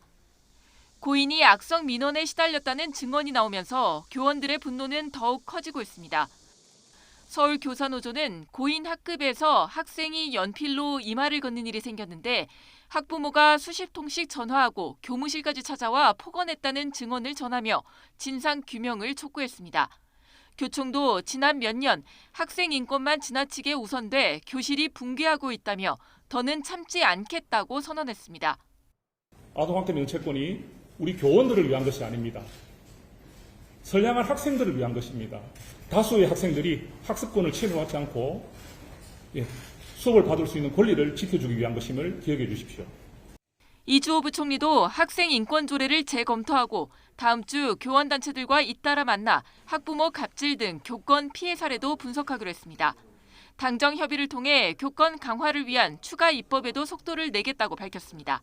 아동학대 위반 행위 판단 시 학교에서의 교육활동이 보호될 수 있도록 국회의 입법 과정을 지원하겠습니다. 또한 교사와 학부모 간의 상담을 선진화하여 교원의 피해를 구제하는 방안을 또 경찰 수사와 별개로 시교육청과 진상조사단을 꾸려 교권 침해 의혹 등을 조사합니다. YTN 김연아입니다. 네, 국회 관련 상임위인 교육위원회가 28일 전체 회의를 열고 교권 침해 논란 등에 대해 논의할 계획입니다. 회의에서는 이번 사건을 비롯해 최근 잇따르는 교권 침해 문제를 중점적으로 다룰 전망입니다. 또 교원의 지위 향상 및 교육활동 보호를 위한 특별법 개정안 등 관련 입법 문제 역시 논의될 것으로 보입니다. 다만 여야는 이번 회의에 조희연 서울시 교육감을 출석시키는 문제를 두고는 아직 접점을 찾지 못한 것으로 전해졌습니다. 국민의힘 3선 의원들이 서울 서초구 초등학교 교사가 숨진 채 발견된 사건을 두고 국민의힘 3선 의원이 연루돼 있다고 언급한 김어준 씨를 경찰에 고소했습니다. 한기호 의원 등 여당 3선 의원 9명은 오늘 서울경찰청에 정보통신망법상 명예훼손 혐의로 김 씨를 처벌해달라는 내용의 고소장을 제출했습니다. 이들은 김 씨가 근거 없는 허위 사실로 여당 3선 의원들의 명예를 심각하게 훼손했다며 고소 이유를 밝혔습니다. 김 씨는 어제 유튜브 방송에서 이번 사건을 언급하면서 현직 정치인이 연루된 것으로 알려졌고 국민의힘 소속 3선으로 알고 있는데 전혀 보도된 바가 없다고 말했습니다. 기준금리는 5달째 묶였는데 최근 대출금리가 오름세를 보이고 있습니다. 새마을금고 사태로 은행채 금리가 오른 데다 다음 주 미국이 금리를 더 올릴 거란 예상도 미리 반영된 것으로 보입니다. 보도에 김지성 기자입니다. 5대 시중은행의 주택담보대출금리가 7%를 눈앞에 두고 있습니다. 신규 코픽스 기준 주택담보대출 변동형 금리는 4.35에서 6.96%, 기준금리 동결이 시작된 지난 2월보다도 상당히 높습니다. 은행이 자금을 조달하는 은행채 발행량이 늘면서 가격은 떨어지고 금리가 오르고 있기 때문입니다. 이번 달 들어 발행된 은행채는 이미 지난달의 68% 수준을 넘어서 당분간 상승 추세가 이어질 수도 있습니다. 지난 5월부터 채권 발행 제한 물량이 풀린 데다 최근 새마을금고가 예금 인출 사태에 대응하려 보유한 채권을 내다 팔기 시작한 영향도 컸습니다. 다시 늘기 시작한 가계대출에 갈수록 높아지는 연체율도 은행이 슬금슬금 금리를 올릴 수밖에 없는 이유입니다. 은행 신용위험지수라고 말씀드리고 있는데 지수 같은 것들이 좀 올라가고 있는 상황이다라고 보시면 될 것 같습니다. 그렇기 때문에 은행에서도 이제 대손 충당금을 많이 쌓는다든지 아니면 대출에 있어서 어떻게 보면 보다 엄격한 심사를 한다든지. 다음 주 미국이 기준금리를 올릴 거란 전망도 시장에 미리 반영됐습니다. 주요국들이 다시 긴축에 나서는 상황에서 우리도 언제까지 동결할 수 있을지 장담하기 어려운 겁니다. 미 연준은 8월에 회의가 없기 때문에 우리가 7월 결정하고 다음번 한 번 정도는 올리지 않냐 이런 생각을 하고 있지만 2번이 될 거냐 이것이 시장에서 큰 관점이잖아요. 그래서 결국은 9월 정도까지도 저희들이 이렇게 지켜봐야 하는 상황. 경기 침체 우려에 금리 인하 기대감이 한층 커졌지만 정작 시장 금리는 오르면서 가계의 빚 부담은 여전히 무겁기만 합니다. YTN 김지선입니다. 높은 금리가 유지되는 상황에서 새마을금고 부실 우려 등 금융시장 불안이 이어지면서 상대적으로 안전한 은행권으로 자금이 몰리고 있습니다. 그만큼 이 금융권에는 자금 조달 압박이 커지는 악순환이 우려됩니다. 이형원 기자입니다.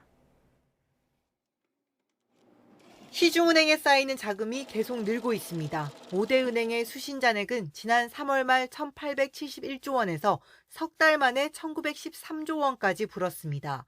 지난해 11월 1,900조 원을 넘긴 이후 사상 최대 규모입니다. 정기예금만 17조 원 가까이 늘었는데 이 같은 증가세를 이끈 건 금리입니다. 예금 금리가 3.9%까지 오르면서 시중 자금을 유인하고 있는 겁니다. 은행채 금리가 지나치게 많이 오르면은 아무래도 예금 금리 조금 더 주더라도 예금을 통해서 흔히 말하는 자본 조달을 하는 게 더 용이하거든요.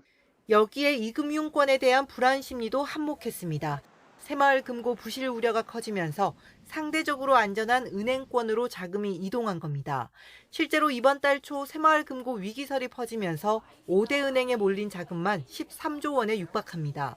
문제는 은행권으로 자금이 쏠리면서 이 금융권의 자금 조달 부담이 커지고 있다는 점입니다. 제2금융권 쪽에서 채권 시장을 통해서 자금 조달을 하려면 굉장히 높은 금리를 줘야 되는 상황이에요. 수신금리가 계속 올라가면 결국 대출금리도 높아질 수밖에 없거든요. 대출 금리가 오르면 가계빚 부담은 커질 수밖에 없어 취약차주 보호가 시급하다는 지적이 나옵니다. YTN 이영훈입니다.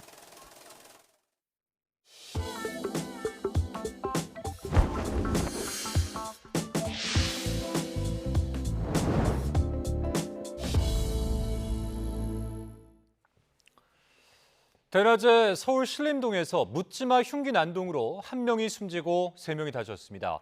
경찰은 30대 남성을 현장에서 붙잡아 범행 동기를 조사하고 있습니다. 유서현 기자입니다. 검은색 상의에 청바지를 입은 남성이 비틀거리면서 걸어옵니다. 손에는 흉기가 들려 있습니다. 대낮 서울 신림동에서 흉기 난동을 벌인 30대 남성 조모 씨입니다. 조 씨는 이곳 골목길에서 첫 피해자에게 흉기를 휘두른 것을 시작으로 10여 분 동안 100여 미터를 이동하면서 3명을 더 찔렀습니다. 조 씨의 범행으로 20대와 30대 남성 4명이 숨지거나 다쳤습니다. 피해자들은 모두 조 씨와는 일면식도 없는 사이로 파악돼 이른바 묻지마 범행으로 추정됩니다.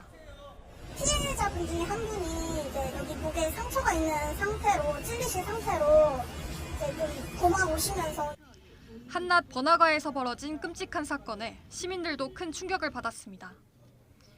인근 상점으로 황급히 몸을 피하기도 했습니다. 부타타서 뛰어들어왔어요. 사람들이 지금 밖에서 흉기를 큰 거를 들고 젊은 분이 찌르고 다니고 있다. 네네. 조 씨는 범행 당시 술을 마신 상태는 아닌 것으로 알려졌습니다. 현행범으로 체포되는 과정에서 세상을 향해 불만을 내뱉기도 했습니다.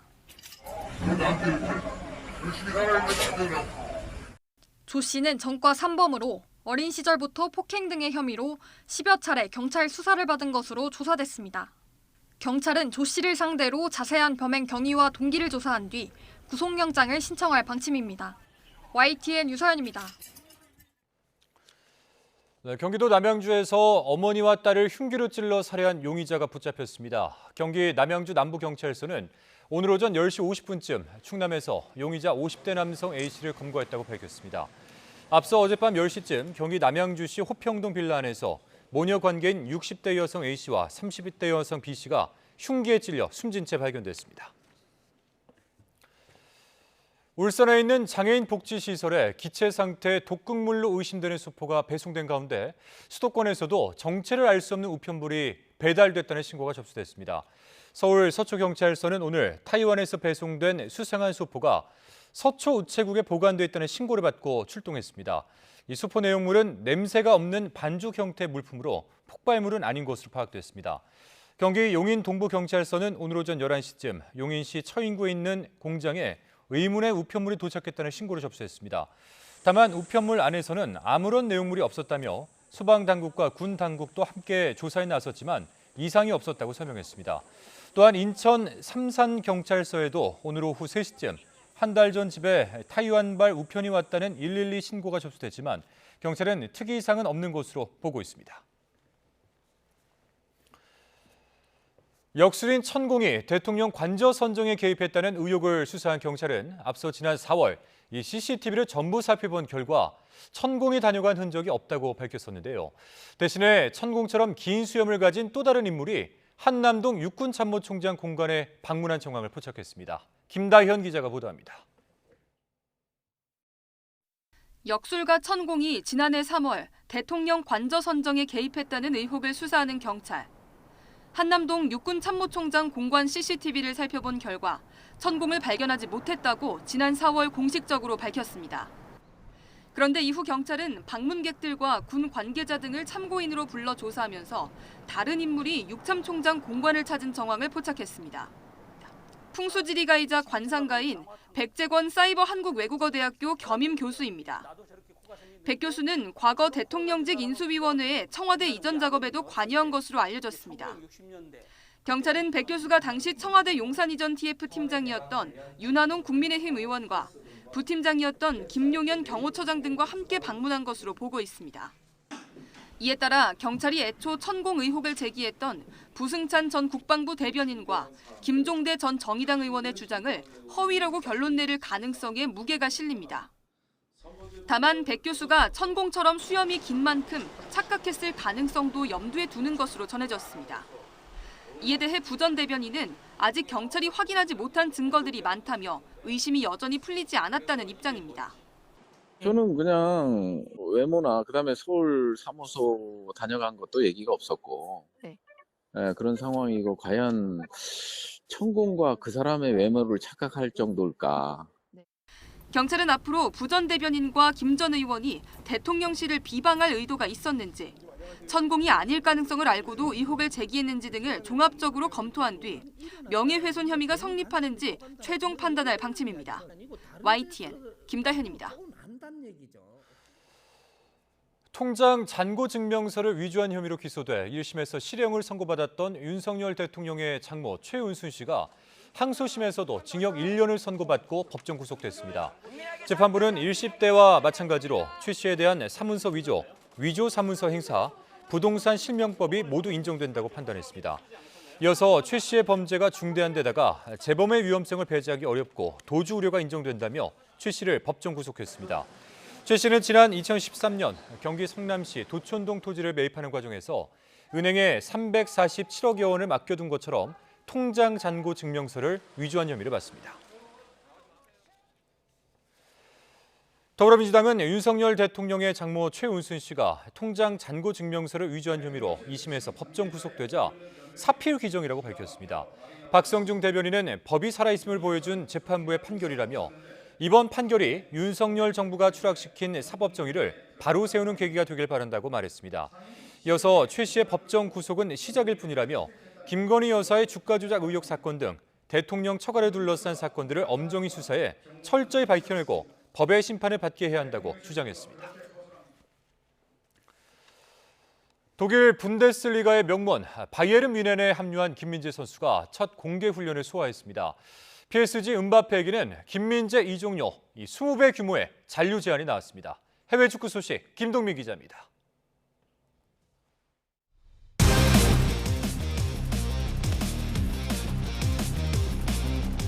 가벼운 러닝과 공 주고받기 등으로 훈련을 시작한 김민재. 노란 조끼를 입고 미니게임을 합니다.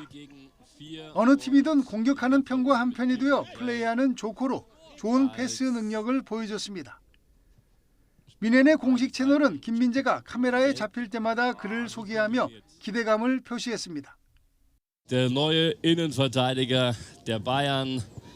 Seine erste öffentliche Einheit mit der Mannschaft vor den Fans. Der Mann, der gekommen ist vom SSC Neapel. 폭발적인 스피드와 동물적인 골 감각을 자랑하는 최고의 공격수 은바페. 파리 생제르맹이 이적설이 도는 은바페에게 10년간 10억 유로 규모의 계약을 제시했다는 보도가 나왔습니다. 현재 연봉 1,027억 원에서 1,427억 원으로 해마다 400억 원이 더 많은 액수. 최근 김민재 이종유의 20배 수준입니다. 미국의 경제 전문지 포브스는 은바페가 이 제안을 수락하면 역대 스포츠 계약에서 최대 규모가 될 것이라고 예상했습니다. 파리 생제르맹의 또 다른 공격수 네이마르는 팀에 남기를 원한다는 보도가 나와 이강인, 은바페와 삼각편대 가능성이 주목됩니다. 프랑스 푼 메르카토에 따르면 네이마르는 팬과 선수들에게 사랑받지 못하더라도 그곳에 있을 것이라며 잔류 의지를 밝혔습니다. 카타르 알사드와 계약이 끝난 대표팀 미드필더 정우영 선수는 사우디 알 칼라지로 이적합니다. 정우영은 호날두를 비롯해 사우디 리그로 이적한 벤제마, 피르미누, 캉테 등과 그라운드에서 맞대결을 펼칠 것으로 보입니다. YTN 김동민입니다. 친강 중국 외교부장이 갑자기 공개석상에서 사라진 뒤 한 달 가까이 행방불명입니다. 중국 당국이 제대로 된 해명을 내놓지 못하면서 불륜설, 실각설 등 온갖 풍문만 난무하고 있습니다. 베이징에서 강정규 특파원입니다. 지난 17일 중국 외교부 브리핑, 친강 부장의 행방에 대한 외신의 질문 공세가 이어졌습니다. 친강이 여전히 중국의 외교부장이 맞느냐부터 낯뜨거운 불륜설도 직접 거론됐습니다. A Phoenix TV reporter who recently gave birth in the U.S. Do you have any comment on that? 我不了解你所说的情况。 진땀 빼는 질의응답이 이어졌지만 외교부 공식 녹취록에선 모두 지워졌습니다. 주미 중국 대사관이 지난해 홈페이지에 올린 당시 친강 대사와 홍콩 매체 여기자의 인터뷰 영상입니다. 친강 부장이 갑자기 사라진 이유가 이 여성과 부적절한 관계 때문이란 소문이 파다하게 퍼졌습니다. 지난해 연말 미국에서 홀로 출산한 이 여성마저 올해 4월 이후 행방이 묘연해 여러 억측이 난무하는 상황입니다. 중국 미사일 부대의 좌표와 지휘관 신상까지 낱낱이 해부한 미 공군대학의 지난해 보고서입니다. 최근 로켓군 사령관이 종적을 감추고 부사령관은 의문의 죽음을 맞이하면서 기밀 유출에 대한 강도 높은 조사가 진행 중이란 말이 돌고 있습니다. 공교롭게도 친강이 공개석상에서 사라진 시점과 맞물려 단순 치정 사건이 아닌 반간첩법에 연루돼 실각했다는 풍문의 배경이 되고 있습니다. 친강의 마지막 공개 활동은 지난달 25일. 이후 주요 외교 일정은 왕이 주임이 대신 맡았습니다. 秦刚国务院兼外长因身体原因难以出席此次系列外长会。 중국 정부의 공식 입장은 건강 문제. 처음엔 코로나19에 걸렸다는 추측이 나왔지만 칩거가 길어지면서 사망설까지 나돌고 있습니다. 한 나라의 대외적 얼굴인 외교장관의 행방불명에 당국이 제대로 해명조차 내놓지 못하면서 중국 정치의 폐쇄성이 또 한 번 도마에 올랐습니다. 베이징에서 YTN 강정규입니다. 국내 최초 쌍둥이 아기 판다의 생후 12일차 모습이 공개됐습니다. 아직 어리지만 이 판다 특유의 무늬를 확인할 수 있습니다. 눈, 귀, 등, 앞다리, 뒷다리 등 검은 털이 자라날 신체 부위에서 모낭 속 검정 무늬가 보이기 시작합니다. 에버랜드 측은 인큐베이터에서 인공 포육 차례가 오는 아기 판다에게는 어미에게서 짠 모유와 분유를 섞어 먹이는 등 세심히 관리하고 있다고 밝혔습니다. 민주당 전당대회 돈봉투 의혹의 핵심 인물로 지목돼 구속 수사를 받아왔던 송영길 전 대표의 전직 보좌관이 재판에 넘겨졌습니다. 윗선인 송 전 대표는 공소장에 공범으로 적시되진 않았는데 검찰은 강제 수사를 통해 이 돈봉투 수수 의원이 더 명백해졌다고 밝혔습니다. 송재인 기자의 보도입니다. 재작년 민주당 전당대회 무렵 송영길 전 대표 보좌관으로 있던 박모 씨가 구속 18일 만에 재판에 넘겨졌습니다. 재작년 4월 민주당 현역 의원 20명에게 돈봉투가 뿌려지는 데 핵심 역할을 한 키맨으로 검찰이 지목한 인물입니다. 박 씨가 스폰서에게 받은 5천만 원을 포함해 모두 6천만 원을 윤관석 의원에게 조달해줬다는 겁니다. 검찰은 이외에도 박 씨가 서울 지역 상황실장들에게 750만 원을 뿌리고 송 전 대표 후원 조직인 평화와 먹고사는 문제 연구소 후원금 9,200여만 원을 캠프 자금처럼 끌어쓰는 등 불법 자금을 총괄했다고 보고 있습니다. 나아가 압수수색 전 먹사연 컴퓨터 하드디스크를 바꿔 증거인멸을 주도한 것도 박 씨라고 특정했습니다. 이런 혐의가 담긴 공소장은 모두 29쪽. 그러나 윗선인 송 전 대표와 공모 여부는 따로 포함되지 않은 것으로 확인됐습니다. 검찰은 수사가 아직 진행되고 있는 점을 고려해 박 씨 행위를 중심으로 구성했다고 설명했지만 검찰의 계속된 추궁에도 박 씨가 송 전 대표와 관련해선 입을 떼지 않은 게 아니냐는 해석이 나옵니다. 실제 검찰은 박 씨 기소날 날에도 먹사연 회계 담당자를 다시 불러 조사하는 등 송 전 대표의 혐의를 여전히 구성하는 단계입니다. 검찰은 그러나 돈봉투를 받은 의원 특정 작업에는 유의미한 진척이 있었다고 밝혔습니다. 3천만 원이 뿌려졌다고 특정한 재작년 4월 28일 외통위 소회의실 의원 모임 참석자와 관련해 당시 본청 출입 기록 등을 확보한 데 이어 인원과 회의 시간 등을 구체화할 자료를 송 전 대표 일정을 관리했던 전직 비서관을 압수수색하며 추가로 확보했습니다. 수수자 20명의 실체에 한 발 더 다가섰다는 뜻인데 2달이 넘도록 소환엔 나서지 않는다는 지적에 검찰은 실체 규명에 필요한 수사를 계획대로 모두 진행하고 있다고 일축했습니다.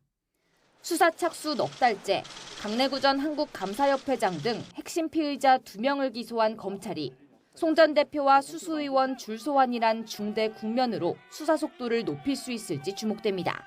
YTN 송재인입니다.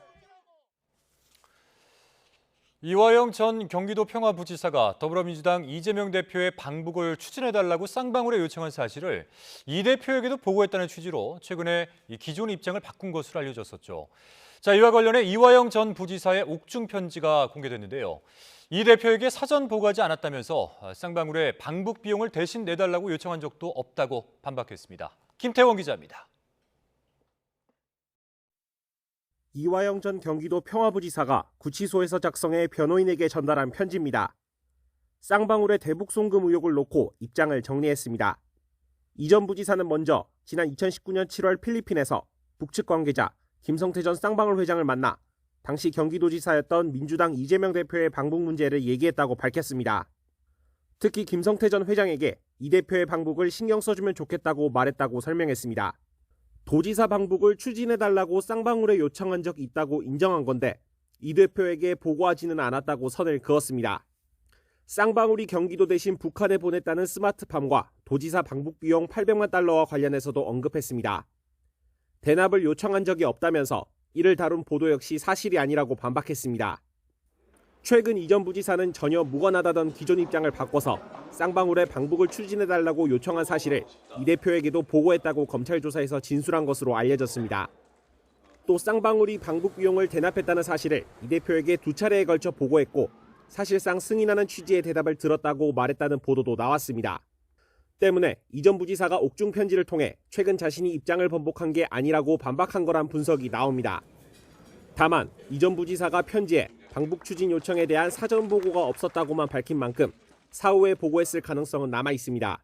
검찰 관계자는 옥중 편지가 나온 이유가 있을 거라며 큰 의미를 부여하지 않았습니다. 달라진 이 전 부지사의 진술을 이 대표에게 뇌물죄를 적용할 연결고리로 삼으려던 검찰의 계획에 옥중 편지가 어떤 영향을 줄지 관심이 쏠립니다.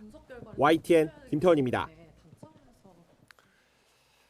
더불어민주당 이재명 대표의 쌍방울 대북 송금 의혹 연루 여부를 확인하기 위해 전직 공무원에게 경기도 공문 유출을 요청한 민주당 관계자가 검찰에 나와 조사를 받은 것으로 파악됐습니다. 수원지방검찰청은 최근 정보통신망법 위반 혐의로 민주당 대표실 관계자 A씨를 피의자 신분으로 불러 조사했습니다. A씨는 지난 2월 이재명 대표가 대북 송금에 연루됐다는 의혹이 불거지자 전직 경기도 평화협력국장에게 경기도가 북한에 보낸 도지사 방북 요청 공문을 빼내달라고 요청한 혐의 등을 받습니다. 검찰은 대북 송금 관여 혐의로 재판에 넘겨진 이화영 전 경기도 평화부지사의 수사와 재판 대응, 이재명 대표의 연루 여부를 파악하기 위해서 A씨가 공문을 필요로 했던 것으로 보고 있습니다. 탈북어민을 강제 북송 사건으로 재판에 넘겨진 문재인 정부 안보라인 인사들의 재판에서 정의용 전 국가안보실장 측과 검찰이 거친 설전을 벌였습니다. 정 전 실장 측 변호인은 검찰이 수십 장에 달하는 공소장을 통해 범행 동기 등을 소설 쓰듯 썼다며 전 정권에 흠집을 내기 위한 검찰의 공소권 남용이라고 주장했습니다. 반면 검찰은 공소권 남용 등은 거리 현수막에서나 쓰는 표현이라며 국가기관의 한 축으로서의 검찰에 대한 예의가 아니라고 반박했습니다. 이 과정에서 양측이 고성을 내며 설전을 벌이자 재판부는 법정에서의 싸움은 길거리 싸움과 달라야 한다며 경고했습니다. 조국 전 법무부 장관의 딸 조민 씨의 입시 비리 혐의 기소 여부를 저울질하고 있는 검찰이 조 전 장관을 거듭 압박하고 나섰습니다. 조민 씨와 달리 조 전 장관이 혐의를 부인하고 있다며 입시 비리 공모에 대한 명확한 의사표현을 요구했습니다. 임성호 기자입니다. 지난 14일 검찰은 조국 전 법무부 장관 부부의 입시 비리 혐의 공범인 딸 조민 씨를 피의자 신분으로 불러 조사했습니다. 조사에서 조민 씨는 혐의 사실관계 일부를 인정하는 등 기소 유예에 참작할 만한 태도를 보인 것으로 알려졌습니다. 공소시효 만료를 한 달을 앞두고 조민 씨 기소 여부를 고심 중인 검찰은 공범인 조국 전 장관 부부의 입장도 중요하게 고려하겠다고 밝혔습니다. 지난 17일 입시 비리 항소심 첫 재판에 나온 조 전 장관은 한껏 몸을 낮췄습니다. 항소심 첫 출석을 하는 기회에 다시 한번 송구하다는 말씀을 올립니다. 정경심 교수의 유죄가 대법원에서 확정된 이후 당사자와 가족들은 이를 겸허히 받아들이고 스스로를 돌아보고 있습니다. 하지만 정작 법정에선 생업에 종사하고 왕성하게 사회활동을 하느라 딸이 무슨 체험활동을 했는지 알지 못했다며 공모관계를 거듭 부인했습니다. 가족 범행이란 일관된 시각에도 부녀의 태도가 엇갈리자 검찰은 다시 한번 공을 조 전 장관에게 넘겼습니다. 검찰 관계자는 조민 씨를 소환해 확인한 구체적 내용과 조 전 장관이 재판에서 밝힌 내용이 서로 달랐다고 지적했습니다. 이어 조 전 장관을 겨냥해 진지한 반성을 고려한다면 공범 간 행위 분담이나 공모 경위에 대한 명확한 의사표현이 있어야 한다고 강조했습니다. 입시비리 혐의에 대한 적극적 인정까지는 아니더라도 기소유예를 결정할 경우 검찰이 받을 비난 여론을 무마할 수 있는 조 전 장관의 전향적 태도 변화를 재차 촉구한 것으로 해석됩니다. 검찰은 이와 함께 최근 연세대 석사 학위를 자진 반납하기로 한 아들 조모 씨도 조만간 불러서 태도가 바뀐 경위와 혐의 관련 사실관계를 확인할 방침입니다. YTN 임성호입니다.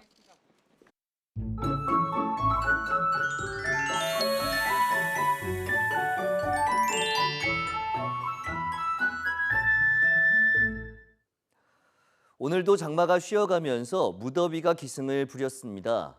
예년 기온을 웃도는 가운데 습도까지 높아 더위가 매우 강하게 느껴졌는데요. 주말인 내일은 다시 장맛비가 내립니다.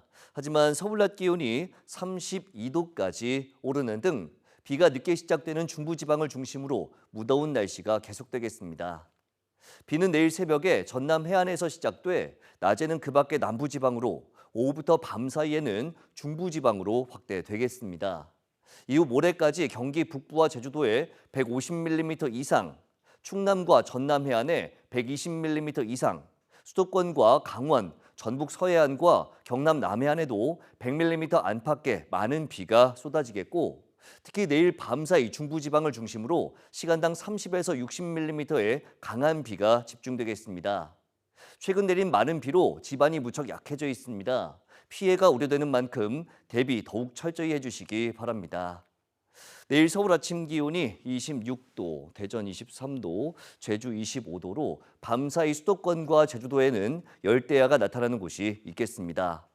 낮 기온은 중부지방을 중심으로 크게 오르겠습니다. 서울 32도, 대전 30도, 광주 27도, 부산 28도로 예상됩니다. 장마 전선이 남해안과 내륙을 오르내리면서 다음 주에도 장맛비가 자주 내릴 전망입니다. 날씨 정보였습니다. 금요일 뉴스나이트 마치겠습니다. 함께해 주신 여러분 고맙습니다.